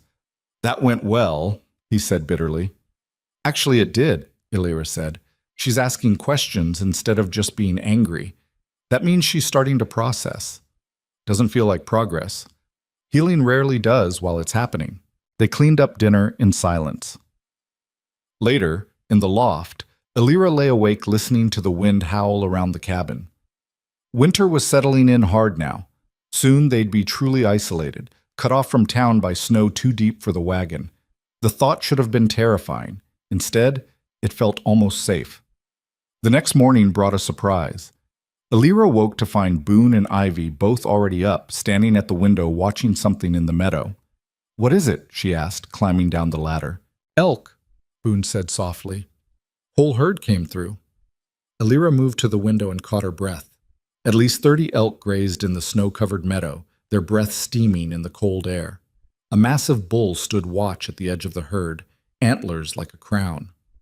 They're beautiful, Ivy whispered. They come through every few weeks, Boone said. The meadow grass is good even under snow. I leave them be mostly, only hunt if we're desperate. They watched in silence as the herd moved slowly across the valley. Ivy's face was pressed against the glass, completely absorbed. When the elk finally disappeared into the tree line, she turned to Boone. Can you teach me to carve one? An elk, I mean, with antlers. It was the first time she'd directly asked him for anything. Boone's throat worked. Yeah, I can teach you that. They spent the morning at the table, Boone guiding Ivy's small hands as she learned to work the knife properly. He was patient in a way Alira wouldn't have expected, never getting frustrated when she made mistakes, just showing her again how to read the grain of the wood. Carving is about taking away everything that doesn't belong, he explained. You're not making the elk. You're revealing the elk that's already hiding in the wood. That's stupid, Ivy said, but there was no heat in it. It's just a piece of wood. Look closer. She did, tilting the wood in the light, and something shifted in her expression. She was starting to see what he meant. Alira left them to it and went to tend the chickens. The temperamental birds had finally accepted her presence, though they still gave her suspicious looks. She was collecting eggs when she heard voices from the cabin. Raised voices. She hurried back inside to find Ivy holding her hand, blood welling from a cut across her palm. I told you to keep your fingers clear of the blade, Boone was saying, his voice tight with worry that came out as anger. You have to pay attention or you'll hurt yourself. I was paying attention, Ivy shot back. The wood slipped. Because you weren't holding it right. I showed you 3 times. Maybe you're just bad at teaching. Boone's face went hard. Fine. We're done for today. He stalked outside, the door slamming behind him. Ivy stood frozen, tears streaming down her face, from pain or frustration or both. Alira moved into crisis mode. She cleaned the cut, which was shallow but bleeding freely, wrapped it in clean cloth, made Ivy sit by the fire with hot tea sweetened with honey. It was my fault, Ivy said miserably. I wasn't holding it right. He showed me and I thought I knew better. Accidents happen when you're learning. He was so mad. He was scared, Alira corrected. There's a difference. He saw you hurt and panicked because he cares about you. He has a funny way of showing it. Alira sat beside her. Can I tell you something about your father? Ivy shrugged, which Alira took as permission. The mine collapse that changed him, 17 men died. He survived by crawling through pitch-black tunnels with bodies all around him, not knowing if the ceiling would come down and bury him too. It took 3 days for rescuers to reach him. 3 days alone in the dark with dead men. Ivy had gone very still. He came out different, Alira continued, damaged in ways that don't show on the outside. And one of those ways is that he gets scared easily when people he cares about might be in danger. That fear comes out as anger because anger feels more controllable. How do you know all this? He told me. Bits and pieces. Alira touched Ivy's bandaged hand gently. He's trying, sweetheart. He doesn't know how to be a father yet. You're going to have to be patient with him while he learns, the same way he has to be patient with you. I don't want to be patient. I'm tired of being patient. I know. But that's what love requires sometimes. Patience when you don't want to give it. Ivy looked at her sharply. I don't love him? Maybe not yet, but you could, if you let yourself. The girl pulled away, clutching her tea. You don't understand. Actually, I understand better than you think. I've spent 6 years angry at myself for failing someone. That anger became familiar, comfortable. Letting it go meant facing the grief underneath, and that was terrifying. What changed? I came here, met you, realized I could either keep punishing myself or I could try to do better. Alira met Ivy's eyes. You get to make the same choice. Keep punishing your father for his mistakes or give him a chance to be better. Either way is valid, but one way might give you a family, the other guarantees you stay angry forever. Ivy was quiet for a long time. Finally, she stood. I'm going to find him. Ivy. But the girl was already pulling on her coat and heading outside. Alira watched through the window as Ivy trudged through snow toward the woodshed where Boone had disappeared. She couldn't hear what was said, but she saw Ivy's small form approach the massive silhouette of the man, saw her say something, saw Boone drop to his knees in the snow. And then, miracle of miracles, she saw Ivy step forward and let him wrap his arms around her. It lasted maybe 10 seconds before Ivy pulled back, but it was something. It was a start. They came back inside together, not touching but walking side by side. Boone's eyes were red. Ivy's bandaged hand was clutched against her chest. "We're going to try again tomorrow," Ivy announced.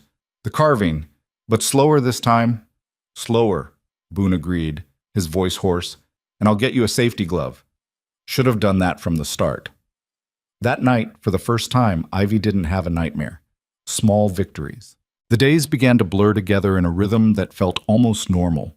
Lessons in the morning, chores in the afternoon, quiet evenings by the fire. The snow kept falling, piling higher against the cabin walls until the world shrank to just their small valley. Alira found herself thinking less about her old life and more about this new one. The store in Redemption Ridge felt like something from another lifetime. That solitary woman who'd wanted nothing but to be left alone seemed like a stranger. She was changing. They all were. Boone started talking more, filling the silence with stories about the mountains and the animals that lived there. He taught Ivy how to read animal tracks in the snow, how to tell if a storm was coming by watching the birds, how to find north without a compass. Survival skills, he called them. But Alira saw it for what it was, a father desperate to share pieces of himself with his daughter. Ivy started calling him Boone instead of him, or that man, not father or papa, but it was closer than before. And late at night, when Alira and Boone lay in their separate spaces in the loft, they started talking. Not about anything important, just small exchanges about the day, about Ivy, about plans for tomorrow. But Alira found herself looking forward to those quiet conversations in the dark. One night, 6 weeks after Ivy's arrival, Boone spoke into the darkness. "Alira?" "I need to tell you something about why I really bought this building in town. The one I gave you." She was suddenly very awake. "All right. After the collapse, I had nightmares, bad ones. Woke up screaming most nights. Couldn't be around people because I'd panic if too many got too close. I came up here to disappear, but I kept having these dreams about Catherine, about her needing help, and me being too broken to give it." He paused, and Alira waited. "One night, I walked into town, middle of winter, half out of my mind. I was going to go to her building in Denver, see if she was okay. I got as far as your store before I realized how insane that was. Sat on your porch until dawn, trying to talk myself down." "I never knew," Alira said softly. "You were asleep. But when you opened the next morning, you saw me there and you didn't scream or call the marshal. You just asked if I needed coffee. Brought me a cup without waiting for an answer. Didn't ask questions, didn't judge. Just offered kindness to a stranger who probably looked half feral." Alira remembered that morning vaguely. A rough-looking man on her porch, clearly in distress. She'd given him coffee and let him sit until he was ready to leave. "When the previous owner died and the widow needed to sell fast, I bought it," Boone continued. "Told myself it was an investment, but really, I wanted to make sure you'd always have a place, that you'd be safe, because you'd been kind when you didn't have to be. Boone, you asked me once why I chose you to ask for help. That was part of it. I knew you were good. Knew you'd do right by Ivy even if you never forgave me for my mistakes." Alira's chest felt tight. "Why are you telling me this now?" "Because in 2 weeks, Judge Morrison comes to check on us, and I realized you might leave after. The agreement was 1 year, but if Morrison approves the placement, you could get your annulment and go back to town. I'd understand if you wanted to." "Is that what you want?"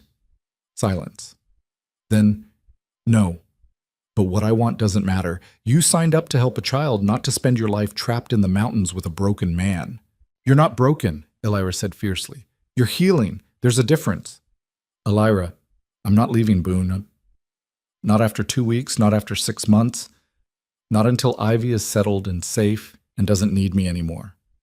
That was my promise to her, and I keep my promises." She heard him exhale shakily. "Thank you," he whispered. They didn't speak again that night, but something had shifted between them. Some wall had come down that neither had fully acknowledged was there. Judge Morrison arrived on a crisp December morning, his wagon struggling through snow that came up to the wheel hubs. He brought Marshal Davies with him, both men armed and clearly skeptical about what they'd find. Alira watched them approach from the cabin window, her stomach in knots.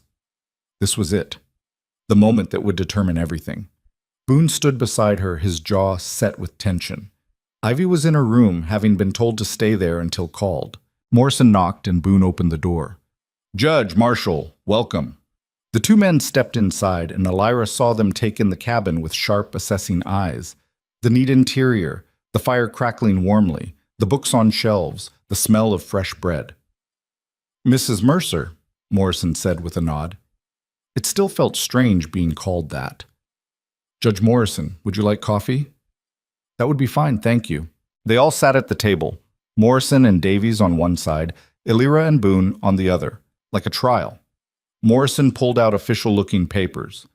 "I'm here to assess Ivy's living conditions and speak with her privately to ensure she's being properly cared for. I'll need to inspect the cabin, interview each of you separately, and spend time with the child alone." "Of course," Elira said. "Whatever you need to do."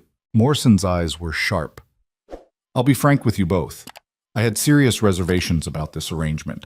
A marriage of convenience, a traumatized child, an isolated cabin with a man known for instability. I expected to find problems." Boone's hands clenched on the table.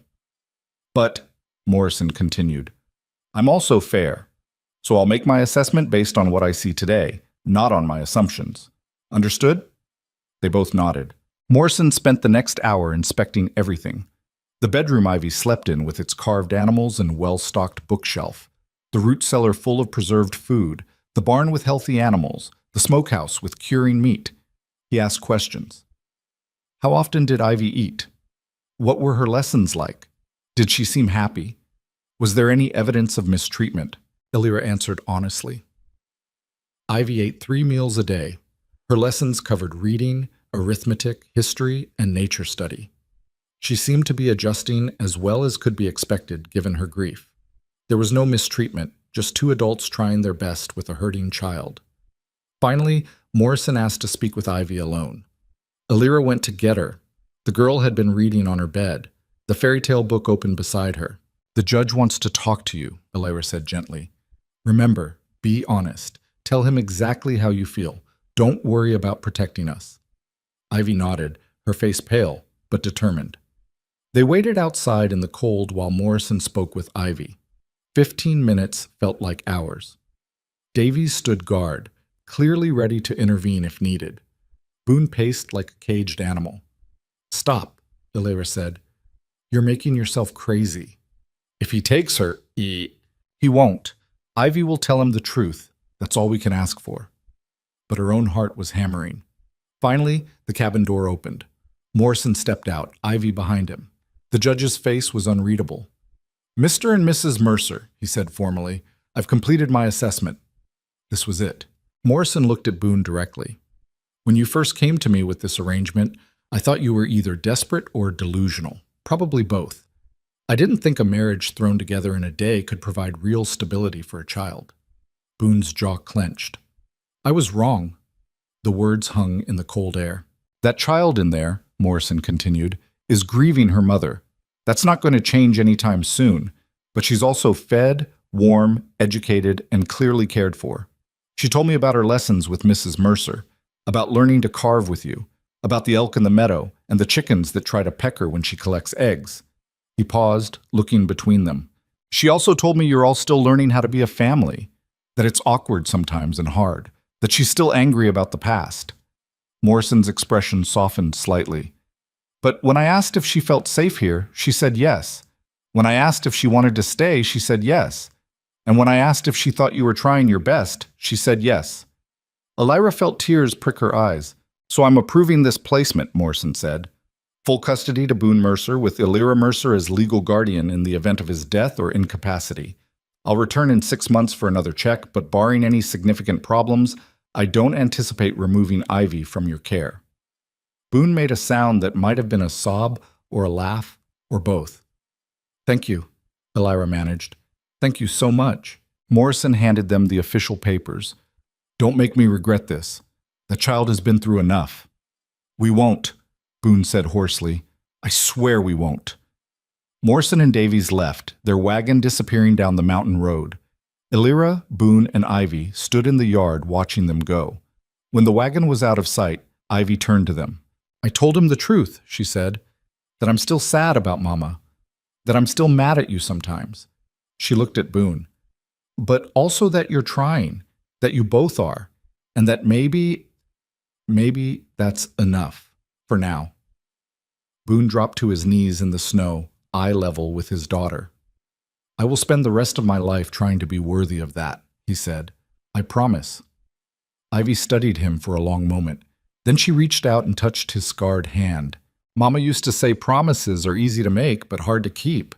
So don't promise. Just do it. All right, Boone agreed. I'll do it. Something passed between them then. Not forgiveness, maybe. Not yet. But understanding. Acceptance that they were both doing their best. It was enough. That night, Ivy asked if she could sleep in the loft between Elira and Boone. I don't want to be alone tonight, she said quietly. Is that okay? They made her a bed between their two spaces, and she curled up with her wooden deer clutched against her chest. Within minutes, her breathing had evened into sleep. Elira lay in the darkness, acutely aware of Boone on the other side of the sleeping child, of the family they were becoming against all odds. Elira? Boone's voice was barely a whisper. Yeah. Thank you for staying, for not leaving when you had the chance. Where else would I go? She whispered back. This is home now. And somewhere between leaving Redemption Ridge and this moment, it had become true. This cabin in the mountains, with a grieving child and a broken man trying to heal, had become home. Winter deepened its grip on the mountains, and with it came a different kind of silence. Not the lonely silence Elira had known in her room above the store, but something fuller. The quiet of three people learning to exist in the same space without constant friction. Ivy slept in her own room again after that night in the loft, but she left the door open. Sometimes Elira would wake to find the girl standing at the top of the ladder, checking to make sure they were both still there before padding back to bed. Trust slowly building. Christmas approached, though none of them mentioned it directly. The holiday felt complicated. Ivy's first without her mother, a reminder of all the Christmases Boone had missed, a marker of how strange their lives had become. But one morning, Elira woke to find Boone had dragged a small pine tree into the cabin and was attempting to stand it upright in a bucket of rocks. What are you doing? She asked, climbing down the ladder. He looked almost embarrassed. Thought Ivy might like it. Catherine used to write about how much she loved decorating for Christmas. Seemed like we should try. The tree was crooked and dropping needles everywhere. It was also the most thoughtful thing Elira had seen him do. We'll need decorations, she said. I thought maybe we could make them. String popcorn or something. I don't really know how this works. Ivy emerged from her bedroom, rubbing sleep from her eyes. She stopped when she saw the tree. Mama and I always had a tree, she said quietly. Even when we couldn't afford much else. She'd make decorations from scraps of fabric and buttons. I don't have fabric scraps, Boone said, but I could carve ornaments if you'd help. Ivy moved closer to the tree, touched one of the branches gently. She'd hang them where the light could catch them, said it was like hanging pieces of magic. Her voice broke on the last word. Elira stepped forward, but Ivy held up a hand. I'm okay, I miss her. Of course you do, Elira said.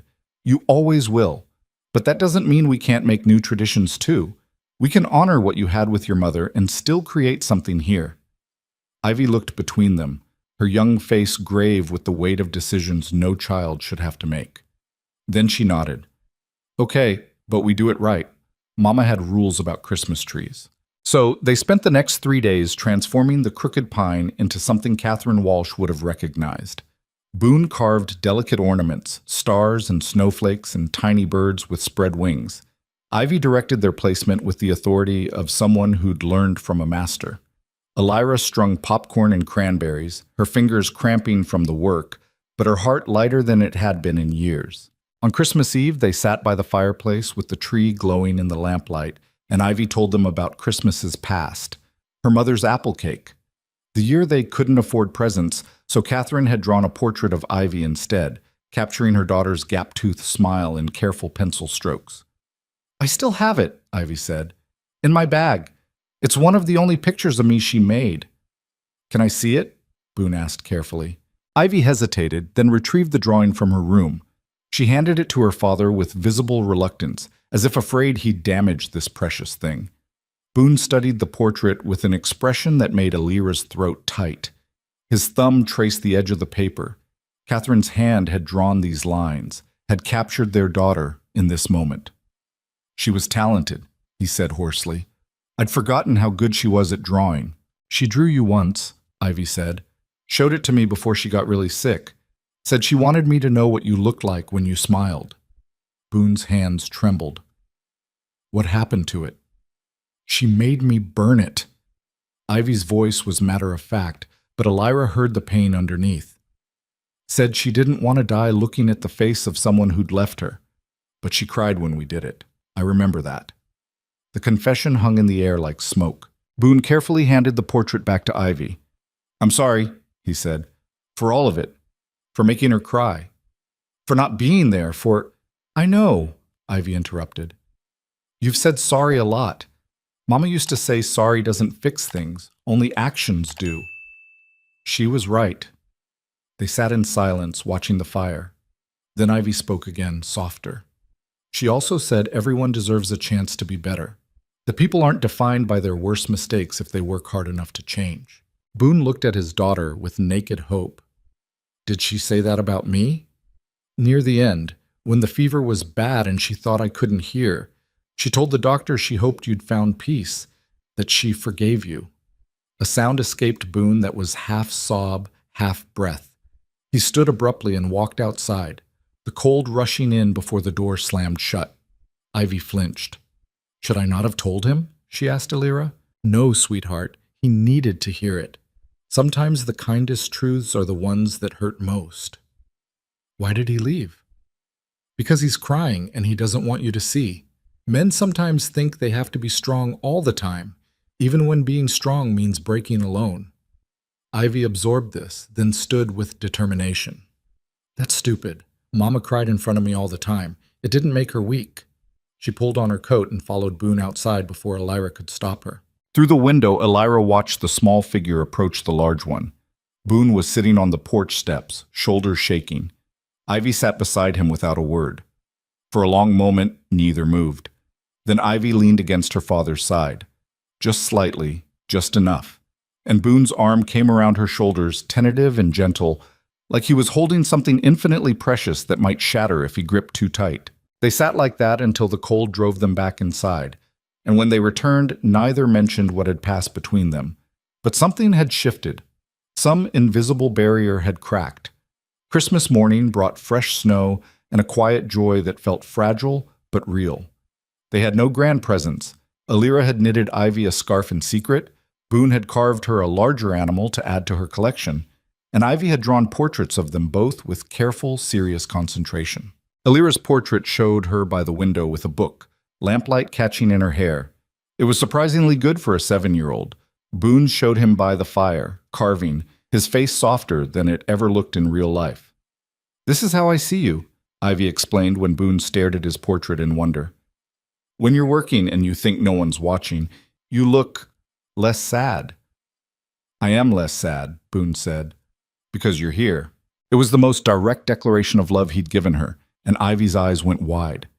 She didn't say anything back, but she carefully set the portraits on the shelf beside her mother's drawing of her, placing all three together like a family. The day passed quietly. They ate too much, played cards, read by the fire. It wasn't the Christmas either Elira or Boone had imagined having, but it was good. It was enough. That night, after Ivy had gone to bed, Elira and Boone sat in the loft in their separate spaces with the blanket partition between them. Thank you for the tree, Elira said into the darkness, for trying to make it special for her. I didn't do much. You and Ivy did all the real work. You brought the tree home. That was the important part. Silence settled, comfortable now instead of awkward. Then Boone spoke. Can I ask you something?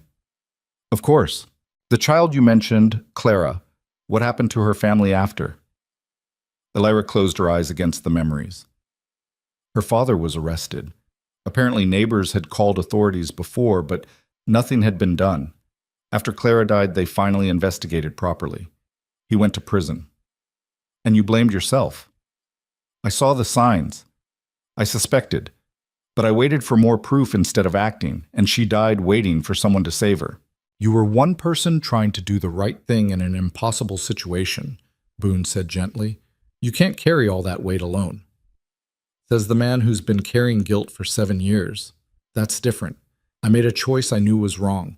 You were trying to be careful, to do things properly. There's a difference between a mistake and a betrayal. Alira rolled onto her side, facing the blanket partition as if she could see through it to where Boone lay. Is there? Because it feels the same from inside the guilt. Maybe, but I think the fact that it still hurts means we're not broken beyond repair. If we didn't care, we wouldn't carry it. That's surprisingly philosophical for a mountain man. She heard him huff something that might have been a laugh. I've had a lot of time alone to think. Too much time, probably. Made me strange. You're not strange. You're just... She searched for the right word. Careful. Deliberate. Like you're afraid if you move too fast, you'll break something. Most things I touch do break. Not Ivy. Not me. The silence that followed was different, charged with something neither of them seemed ready to name. Alira, Boone said finally, his voice rough. When the year is up and the annulment comes, you don't have to go. If you wanted to stay, as part of this family, Ivy needs you, and I... He trailed off, but the unfinished sentence hung between them. What? Alira prompted. You what? I'm better with you here. Calmer. Like I can breathe properly for the first time since the collapse. You make me want to be the person I was before everything went wrong. Alira's heart was hammering.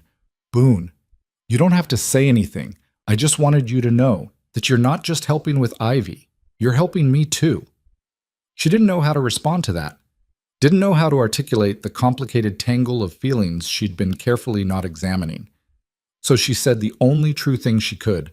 I'm not planning to leave. She heard his exhale, shaky with relief. They didn't speak again that night, but Alira lay awake for hours, staring at the ceiling and wondering when this arrangement had stopped feeling temporary and started feeling like something she wanted to last. Winter continued its relentless march.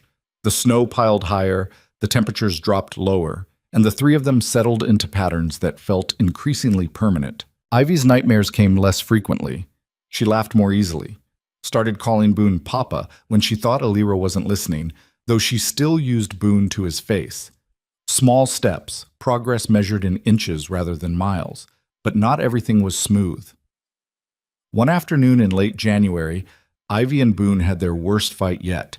It started over something small. Ivy had wanted to explore farther into the forest alone, and Boone had refused permission. I'm not a baby, Ivy said, her voice rising. I can take care of myself. The forest is dangerous in winter. You could get lost, fall through ice, run into a bear. You go out alone all the time. I'm an adult who knows these mountains. You're 7 years old. Almost 8, Ivy shot back. And Mama let me do things by myself. She trusted me. The moment the words left her mouth, Alira saw Ivy realize her mistake. But it was too late. Boone's face went hard. Your mother isn't here. I am. And while you're in my care, you follow my rules. I didn't ask to be in your care. I didn't ask to be here at all. Ivy, Alira said, trying to intervene. But the girl was crying now, years of grief and anger spilling out unchecked. I want my mother. I want to go home. I hate it here. I hate this cabin and these stupid mountains, and I hate you for not being there when she needed you. Boone absorbed each word like a physical blow. I know, he said quietly. I know you do. I wish you died in that mine instead of those other men. At least then Mama wouldn't have spent her whole life hoping you'd come back. The silence that followed was absolute. Ivy's face crumpled. I didn't mean... But Boone had already turned and walked out the door, moving like a man in shock. Ivy collapsed onto the floor, sobbing. I didn't mean it. I didn't mean it. Alira gathered her up, held her while she cried herself sick. I know, baby. I know you didn't. I'm a terrible person. No, you're a grieving child who said something cruel because you're hurt. That's different. But I hurt him? Yes, and you'll have to apologize and deal with the consequences. But Ivy, listen to me. Alira tilted the girl's face up. Your father knows you're angry. He knows you're in pain. One cruel thing said in anger isn't going to make him stop loving you. How do you know? Because he spent 7 years punishing himself for his mistakes. He understands guilt. He'll forgive you because he knows what it's like to need forgiveness. Ivy hiccuped. Where did he go? Probably somewhere to be alone while he processes. Give him time. But when Boone hadn't returned by nightfall, Elira started to worry. She bundled Ivy into warm clothes and they went searching, following his tracks in the snow. They found him at the edge of the cliff behind the cabin, sitting on a boulder and staring out at the frozen valley below. "Papa," Ivy called out, her voice small. He turned, and Elira saw his face was wet with tears. Ivy ran to him, nearly slipping on ice in her haste. "I'm sorry. I'm so sorry. I didn't mean what I said. I was just mad. And I wanted to hurt you because I hurt, and I'm sorry, I'm sorry." Boone caught her in his arms, holding her tight. "I know. It's okay." "It's not okay. I said terrible things." "You said how you felt." "You're allowed to be angry at me, Ivy. I deserve it." "But I don't want you to die," Ivy sobbed against his chest. "I don't want you to go away. I already lost Mama. I can't lose you too." Boone's face crumpled. He held his daughter and cried with her, both of them releasing grief they'd been holding too carefully. Elira stood back, giving them space, her own eyes wet. Eventually, the tears subsided. Boone carried Ivy back to the cabin. She was getting too big for it, really, but she wrapped herself around him like a much younger child seeking comfort. They sat by the fire, Ivy curled in Boone's lap in a way she'd never allowed before. "Tell me about the mine," she said quietly. "I want to understand why it scared you so much." Boone looked at Elira over Ivy's head, clearly asking permission. She nodded. So he told the story. Not sparing himself, but not making it more dramatic than it was. He described the darkness, the fear, the sounds of men dying around him. The 3 days trapped underground with no way to know if rescue would come. "When they finally pulled me out," he said, "I couldn't be in enclosed spaces anymore. Couldn't sleep without lamps burning. Couldn't breathe if I felt trapped. Your mother tried to help, but I was drowning in panic, and I convinced myself she'd be better off without me." "That was stupid," Ivy said, but gently. "Very stupid, but fear makes people do stupid things. Are you still scared?" "Sometimes. Less than before. Having you here helps. Gives me something to focus on besides the memories." Ivy was quiet for a moment. Then, "I'm scared too. That you'll leave again. Or that something will happen to you or Elira and I'll be alone." "I can't promise nothing will happen," Boone said honestly. "Life is unpredictable and dangerous, but I can promise I'm not leaving by choice. Not ever again." "What about Elira?" Ivy looked at her. "Are you going to leave when the year is up?" Elira met Boone's eyes across the firelight. "No, I'm staying." "Promise?" "I promise." Ivy relaxed against her father's chest, finally allowing herself to trust. "Okay, then we're a family." "Yeah," Boone said, his voice thick. "We're a family." That night, Ivy insisted on sleeping in the loft again, between them. And this time when she fell asleep, Elira's hand somehow found Boone's across the small space between their bedrolls. They held hands in the darkness, neither speaking, both understanding that something fundamental had changed. They were no longer 3 broken people tied together by necessity. They were choosing each other. February brought a different challenge. Ivy woke one morning with a fever that spiked high enough to make her delirious. Elira tried every remedy she knew, cool cloths, willow bark tea, keeping her hydrated, but the fever wouldn't break. By the second day, she was terrified. "We need to get her to a doctor," she told Boone. He looked out at the snow. Fresh powder had fallen the night before, making the road impassable. "We'd never make it to town. Not in this. The wagon would get stuck before we made it a mile." "Then what do we do?" "There's a trapper named Carson who lives about 3 miles north. He's got medical training from his army days. If I leave now, I can bring him back by nightfall." "That's too long. What if... What choice do we have?" Boone's face was drawn with fear, but his voice was steady. "I'll move as fast as I can. Keep her cool. Keep her drinking. I'll be back." He left within minutes, and Elira was alone with a feverish child and her own rising panic. Clara had died because Elira hadn't acted fast enough. She couldn't let that happen again. She sat by Ivy's bed, cooling her burning skin, coaxing water between her cracked lips, and praying to anyone who might be listening that Boone would make it back in time. Ivy drifted in and out of consciousness, sometimes calling for her mother, sometimes mumbling words that made no sense. Don't leave me, she whispered once. Please don't leave me alone. Never, Alira promised. I'm right here. The hours crawled past. Alira's back ached from sitting. Her eyes burned with exhaustion and fear. But she didn't move from Ivy's side. Just when she thought she might break from the tension, she heard voices outside. The door burst open and Boone entered with a grizzled old man carrying a medical bag. This is Carson, Boone said, breathing hard from the run. Best field medic in 3 territories. Carson examined Ivy quickly, efficiently. He listened to her breathing, checked her pulse, looked at her throat. Influenza, he said finally. Bad strain, but she's young and strong. The fever needs to break soon, though, or we'll have problems. He mixed something in a cup, herbs Alira didn't recognize, and got it down Ivy's throat despite her protests. Now we wait, Carson said. Next few hours will tell us which way this goes. So they waited. Boone paced. Alira held Ivy's hand. Carson dozed in a chair, apparently able to sleep anywhere. Near midnight, Ivy's fever finally broke. She opened her eyes, clear for the first time in 2 days, and looked at the 3 adults surrounding her bed. Why does everyone look so worried? She asked, her voice hoarse. Alira laughed, tears streaming down her face. Because you scared us half to death, you impossible child. Sorry, Ivy mumbled. Didn't mean to. She fell back into sleep, but it was real sleep now, not fever-induced delirium. Carson checked her once more and nodded with satisfaction. She'll be weak for a few days, but she'll recover. Keep her hydrated and rested. Boone clasped the old man's hand. Thank you. I owe you.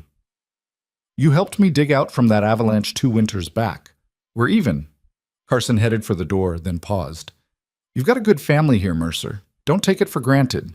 After he left, Alira and Boone sat in the main room, too exhausted to move. I thought we were going to lose her, Boone said quietly. For a few hours there, I thought history was repeating and I'd lose another person I loved because I wasn't good enough to save them. But she's okay. She's going to be fine. This time. But what about next time? What if, Boone? Alira reached over and took his hand. You can't control everything. You can't prevent every danger. All you can do is be here and try your best. That's enough. Is it? It was enough today. He looked down at their joined hands, then up at her face. When did you become the wise one? Probably around the same time you became the devoted father.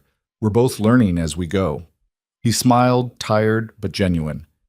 Yeah, I guess we are. They sat in silence, hands still clasped, until exhaustion finally drove them to their respective beds. But something had solidified between them during those terrifying hours. They weren't just co-parents anymore. They were partners. People who relied on each other, trusted each other, chose each other. And somewhere in the process of saving a child, they'd started saving themselves. Spring came late to the mountains that year, arriving in hesitant increments rather than a sudden thaw. First, the icicles began to drip, then patches of brown earth emerged from beneath the snow, and finally the stream behind the cabin ran free and loud with meltwater. Ivy recovered from her illness slowly, spending weeks wrapped in blankets by the fire before her strength returned fully. During those long recovery days, something shifted in the cabin's atmosphere. The careful politeness they'd all maintained began to fray at the edges, revealing something more genuine underneath. Real family, with all its complications. One morning in early March, Alira woke to find Boone already gone, and Ivy sitting at the table writing something with intense concentration. "What are you working on?" Alira asked, pouring coffee from the pot Boone had left warming by the fire. Ivy covered the paper with her hand. "Nothing, just something." "All right." Alira had learned when to push and when to let things be. "Hungry?" "Not really. My stomach still feels weird." "You need to eat anyway. Your body's still healing." Ivy made a face but didn't argue. They'd gotten good at these small negotiations, the give and take that made daily life work. While Alira cooked eggs, she watched Ivy from the corner of her eye. The girl had grown since arriving, not just physically, though she'd shot up at least an inch, but in other ways too. She carried herself differently now, less like someone bracing for the next blow, more like someone who'd found solid ground. After breakfast, Ivy finally revealed what she'd been writing. "It's a letter," she said, sliding the paper across the table. "To Mama. Carson said sometimes it helps to write to people who've died, to say things you didn't get to say. Elira's throat tightened. Do you want me to read it? I already sealed it. I'm going to bury it by the big pine tree, the one where Papa showed me the owl's nest. She paused. Is that weird? No, sweetheart.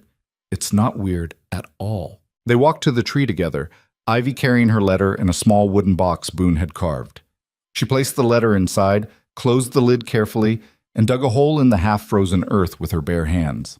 I told her about you and Papa, Ivy said, patting dirt over the buried box. Told her I was still mad at him sometimes, but that he's trying. Told her you take good care of me, that I'm learning to read animal tracks and carve wood, and that the mountains are quiet, but in a good way. I'm sure she'd be happy to know you're safe. Ivy stood, brushing dirt from her hands. I told her one more thing, too. What's that? That I think maybe it's okay to love new people even when you still miss the old ones. That maybe having a family here doesn't mean I'm forgetting her. She looked up at Elira with those two old eyes. Do you think that's true? Elira knelt in the mud and snow, eye level with this remarkable child. I think your mother would want you to be happy. I think she'd be grateful you found people who love you, and I think she'd be incredibly proud of how brave you've been. I don't feel brave. Bravery isn't about not being scared. It's about being terrified and doing the hard thing anyway. You've done that every single day since you got here. Ivy thought about this, then nodded slowly. Can I ask you something? Always. When the year's up and you don't have to be married to Papa anymore, are you really going to stay? Or were you just saying that to make me feel better? Elira had known this question was coming eventually. She'd been asking herself the same thing for weeks now, examining her feelings like they were some kind of puzzle she could solve through logic alone. But the truth was simpler and more complicated than logic. I'm staying, she said. Not because I have to. Because I want to. Do you love him? The bluntness of childhood, cutting straight to the heart of things. Elira stopped, searching for honest words. I care about him deeply. I respect him. I trust him with you, which is the highest trust I can give. Whether that's love or something that could become love, I don't know yet. But I know I want to find out. Ivy absorbed this with the seriousness of a judge weighing evidence. He looks at you funny sometimes, when you're not watching, like you're something he can't quite believe is real. Does that bother you? No. Mama used to say everyone deserves someone who looks at them like they hung the moon. I think maybe Papa looks at you like that. Elira's heart did something complicated in her chest. We should get back. You're supposed to be resting, not having philosophical discussions in the cold. I'm not tired of resting. I'm tired of being sick. One more week of taking it easy, Carson's orders. Ivy grumbled, but allowed herself to be led back to the cabin. As they approached, they could hear the sound of chopping wood, Boone working through his own thoughts the way he always did, with physical labor. He looked up when they emerged from the tree line, his eyes immediately finding Ivy and doing a quick assessment, checking that she was upright, breathing, intact. You're supposed to be resting, he called. That's what Elira said. Then why aren't you listening? Because I'm not made of glass. I'm not going to break if I walk around. Boone set down the axe and crossed to them. No, but you're recovering from a serious illness, and I'd rather you take a few extra days to heal than push too hard and relapse. You sound like an old woman. I sound like someone who spent 2 days thinking he might lose you. So yes, I'm being overprotective. Deal with it. They stared at each other, a battle of wills that had become familiar. Then Ivy smiled, small but genuine. Okay, I'll rest, but only because you asked nice. I didn't ask nice. I basically ordered you. I'm choosing to interpret it as asking nice. She went inside, leaving Boone shaking his head. She's going to be impossible when she's older, he said. She's already impossible, Elira replied. She gets it from you. Me? I'm the most reasonable person here. You literally threatened to fight a bear last week because you thought it was getting too close to the cabin. It was getting too close, and I didn't threaten to fight it. I just encouraged it to leave by yelling and waving an axe. The axe was for emphasis. Elira laughed, and the sound startled her. When had laughter become easy again? When had this isolated mountain cabin started feeling less like exile and more like home? Boone was watching her with that expression Ivy had mentioned, like she was something unexpected and precious. "What?" she asked. "Nothing. Just, you look happy." "I am happy. That's strange, isn't it? A few months ago, I would have said happiness wasn't possible for me anymore. But here I am." "Here you are," Boone echoed. He took a step closer, then seemed to think better of it and stopped. "Elira, I need to tell you something." Her pulse quickened. "All right. When we made this arrangement, I thought it was just about Ivy, about giving her a home and keeping custody. And it was, at first. But somewhere along the way, it stopped being just about her." "Boone? Let me finish, please." He looked down at his hands, scarred and calloused from years of hard living. "I'm not good with words. Never have been. But I need you to know that you've become essential to me. Not just as Ivy's caretaker or as part of this arrangement, as yourself. Elira Voss, the woman who gave up her entire life to help strangers, who reads stories with different voices for different characters, who puts flowers on the table even though they'll die in a few days because she says beauty matters even when it's temporary." Elira's eyes were burning. "I know the agreement was for 1 year," Boone continued. "I know you said you'd stay, but I want to make sure you understand what you're staying for. Not just Ivy, not just this cabin. Me too. All of me, including the broken parts that might never fully heal." "I know what I'm staying for," Elira said quietly. "I'm not walking into this blind." "And that's enough? A life up here with a damaged mountain man and his daughter?" She stepped forward and took his hand. His palm was warm, rough against her skin. "Boone Mercer, I spent 6 years punishing myself for failing a child I couldn't save. I lived in a room above a store and convinced myself that solitude was the same as safety, that if I never let anyone close, I could never fail them." She squeezed his hand. "But being here with you and Ivy has taught me something important. Isolation isn't protection. It's just another kind of death. You're both damaged, so am I. But we're healing each other. That's enough. That's more than enough." Boone's free hand came up to cup her face, his thumb brushing her cheekbone. "I don't deserve you." "That's not for you to decide. I'm choosing this. I'm choosing you, both of you." He leaned forward slowly, giving her time to pull away. When she didn't, his lips met hers in a kiss that was gentle and careful and full of promise. When they finally broke apart, Boone rested his forehead against hers. "I love you," he whispered. "I didn't plan to. Didn't think I was capable of it anymore, but I do." "I love you too," Elira replied, and realized it was true. Had been true for longer than she'd admitted to herself. From the cabin window, they heard a distinct sound of celebration. "Ivy," Boone called without turning around. "Stop spying." "I'm not spying. I'm observing. There's a difference. Get back to resting." "I will after I finish celebrating that you two finally figured out what everyone else already knew." Boone sighed, but he was smiling. "That child is going to be the death of me." "Probably," Elira agreed. "But what a way to go."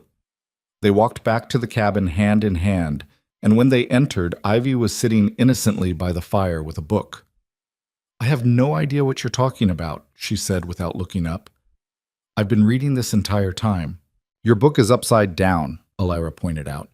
Ivy glanced down, righted the book, and returned to studied innocence. That night, after Ivy had gone to bed, Elira and Boone sat on the porch watching stars emerge in the darkening sky. The air was still cold, but spring was there underneath it, waiting. "Judge Morrison is coming next week," Boone said. 6-month check-in. "I know. Everything's different now than it was at Christmas. He'll see that." "Is that a problem?" Boone considered. "No, I think he'll approve. This is what he wanted. A real family, not just a legal arrangement." "We are a real family," Elira said. "Strange and unconventional, but real." "Yeah, we are." They sat in comfortable silence until the cold drove them inside. Judge Morrison arrived the following Tuesday with Marshal Davies in tow. This time there was no suspicion in their faces, just professional assessment. Morrison interviewed them separately again, then spent an hour alone with Ivy. When he emerged, his expression was thoughtful. "That child has been through more than most adults endure in a lifetime," he said. "But she's thriving. Her reading has advanced significantly. She's healthy, well-adjusted considering her losses, and clearly attached to both of you. So you're approving continued custody? Boone asked. I am. Furthermore, I'm closing the case. I don't need to return in 6 months. This placement is permanent. Relief washed through Elira like a wave. However, Morrison continued, pulling out additional papers, there's the matter of your marriage. Here it was, the moment they'd been avoiding. The original agreement was for 1 year, Morrison said, after which Mrs. Mercer could file for annulment and return to her previous life. That year will be complete in approximately 4 months. We're aware, Elira said carefully. Morrison studied them both. I'm also aware that circumstances have changed. The question is whether you wish to formalize those changes legally. Boone and Elira exchanged glances. What are you suggesting? Boone asked. That you recommit to this marriage, not as an arrangement, but as a genuine partnership. I can file the paperwork to convert this from what is essentially a custodial agreement to a standard marriage. It would eliminate any future questions about the validity of your union. We'd like that, Elira said before she could second-guess herself. Yes. Boone's hand found hers under the table. Yes. Morrison produced the documents and they signed them there, making official what their hearts had already decided. After Morrison and Davies left, Ivy came out from her room where she'd been pretending not to listen. So you're really staying, she said to Elira. Forever. Forever. And you and Papa are really married, not pretend married. Really married, Ivy nodded seriously. Then she launched herself at both of them, wrapping her arms around them in a fierce hug. Good, because you're both stuck with me too. That night was the first time Elira and Boone shared the bedroom. Ivy insisted on it, saying she was too old to need them sleeping nearby anyway, though Elira suspected she just wanted them to have privacy. Lying in the dark beside Boone felt different than lying separated by a blanket partition. More intimate, more permanent. Nervous? Boone asked. A little. You? Terrified, but in a good way. They lay holding hands, and eventually sleep came. The months that followed established a new rhythm. Boone taught Ivy more advanced survival skills, how to track animals, how to fish, how to read weather patterns. Elira expanded her lessons to include more complex mathematics and introduced Ivy to literature beyond fairy tales. They made trips to Redemption Ridge together now, the three of them a visible family. The townspeople adjusted to the reality of it, their gossip fading from scandal to simple acceptance. Mrs. Henderson cornered Elira at the general store one afternoon. I was wrong about you, the older woman said bluntly. About him. I thought you were making a terrible mistake. But I saw you all at the church social last week. That man looks at you like you're the sun itself, and that little girl adores you both. We're figuring it out as we go, Elira said. Isn't that what all families do? Summer arrived in full force, transforming the valley into something lush and green. Ivy celebrated her 8th birthday with a cake Elira baked and presents Boone had been carving for months. An entire wooden menagerie. On a warm evening in August, almost a year after Ivy's arrival, the three of them sat on the porch watching fireflies dance in the meadow. Tell me again about the day you got married, Ivy said. It had become one of her favorite stories. Which part? Boone asked. The part where you asked Elira even though you'd never talked to her before. That's so weird. It was desperate, Elira corrected, and terrifying. But you said yes anyway. I did. Why? Ivy asked, though she'd asked this before and heard the answer. Some stories needed retelling. Because a little girl needed a home, Elira said, and because sometimes the bravest thing you can do is say yes to something terrifying. Do you regret it? Ivy asked Boone. Not for a single second, even when you're being impossible. I'm never impossible. I'm delightfully challenging. That's what impossible people always say. Ivy laughed and leaned against Elira's shoulder. I'm glad Mama's letters told you about me, even if you never read them when you should have. Boone's expression went somber. Me too, little bit. Me too. They sat in comfortable silence as darkness fell and stars emerged. An owl called from the trees. The stream murmured its endless song. The mountains stood eternal around them. Inside the cabin, 3 lives intertwined in ways none of them could have predicted. A damaged man learning to be whole again. A grieving child discovering that love could multiply instead of replace. A woman who'd fled her failures, finding redemption in an unexpected family. They weren't perfect. Ivy still had nightmares sometimes. Boone still panicked in enclosed spaces. Alira still woke some mornings thinking about Clara and wondering if she'd truly earned forgiveness. But they had each other, and they were learning that healing wasn't about erasing the past. It was about building something strong enough to carry its weight. As autumn approached again, marking a full year since Ivy's arrival, they planted a garden together. Vegetables for practical purposes, but also flowers because Alira insisted beauty mattered. Why plant them if they're just going to die when winter comes? Ivy asked, echoing Boone's own question. Because they're beautiful now, Elira explained. Because 6 months of beauty is better than no beauty at all. Because we plant them knowing they won't last forever, but we plant them anyway. Ivy thought about this, her hands deep in rich soil. Is that what you did with us? Planted something beautiful even though you didn't know if it would last? Elira met Boone's eyes across the garden plot. Yes, but this didn't die with the season. This kept growing. Will it keep growing? Ivy asked. Forever? Nothing is forever, Boone said. But we can tend it, water it, give it what it needs to thrive. That's what family is, choosing to nurture something every single day. They worked until the garden was planted, their hands dirty and their backs aching and their hearts full. That night, after Ivy had gone to sleep, Elira and Boone lay in bed talking about the future. About maybe adding onto the cabin to give Ivy more space as she grew. About teaching her to handle a rifle properly. About whether they should get a dog.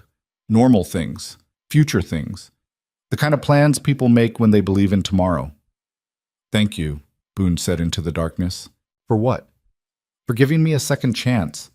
For seeing past what I'd done to what I was trying to become. For loving my daughter when you didn't have to. Our daughter, Elira corrected. She's ours now. Our daughter, Boone agreed, and she could hear the smile in his voice.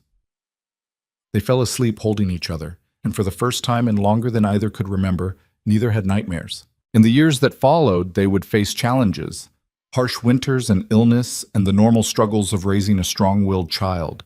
There would be arguments and tears and moments of doubt, but there would also be laughter. Quiet mornings watching sunrise paint the mountains gold. Evenings by the fire with Ivy reading aloud while Boone carved and Elira mended. Small triumphs and large joys, and the steady accumulation of moments that make a life. They would learn that family isn't defined by blood or tradition or meeting someone's idea of normal. It's defined by choice, by showing up every day and doing the hard work of loving imperfect people in an imperfect world. Ivy would grow into a remarkable young woman, stubborn and brilliant and kind in the way of people who've known real pain and chosen compassion anyway. She would carry her mother's memory forward while building her own life, and she would always know that she'd been worth the risk of two broken people learning to be whole. Boone would never fully heal from the mind collapse. The scars ran too deep, but he would learn to live with them instead of being defined by them. He would become the father he should have been from the start. Patient and present and willing to admit when he was wrong. And he would love Elira with the fierce devotion of someone who'd been given a gift he never expected to receive. Elira would carry Clara's memory too, but it would transform from a weight into a reminder. That hesitation costs lives. That action, even imperfect action, is better than paralysis. That we honor the dead by fighting for the living. She would become the mother she'd always hoped to be and the wife she'd never expected to become. And she would learn that redemption isn't about erasing mistakes. It's about making different choices every day until those choices become who you are. Years later, when Ivy was grown and making her own way in the world, she would return to the cabin with her own family. She would show her children the wooden animals her father had carved, the flowers her mother planted every spring despite knowing they wouldn't last, the mountain valley that had taught her what home really meant. And she would tell them the story of how 3 broken people found each other and built something beautiful from the pieces, because that's what families do. They take the fragments of their damaged selves and fit them together until the cracks become part of the pattern, until what was broken becomes strong enough to hold the weight of love. The cabin still stands in that mountain valley, weathering storms and seasons. Smoke still rises from its chimney on cold nights. And if you listen carefully on quiet evenings, you might hear the echo of laughter that once filled those rooms. The laughter of people who learned that the bravest thing you can do is let yourself be loved. The laughter of a family that chose each other. The laughter of three souls who proved that healing is possible, even when it seems impossible. That love can grow in the most unexpected places. And that sometimes the family you build is stronger than the one you're born into, because you chose it with your whole heart, knowing exactly what you were getting and decided it was worth the risk.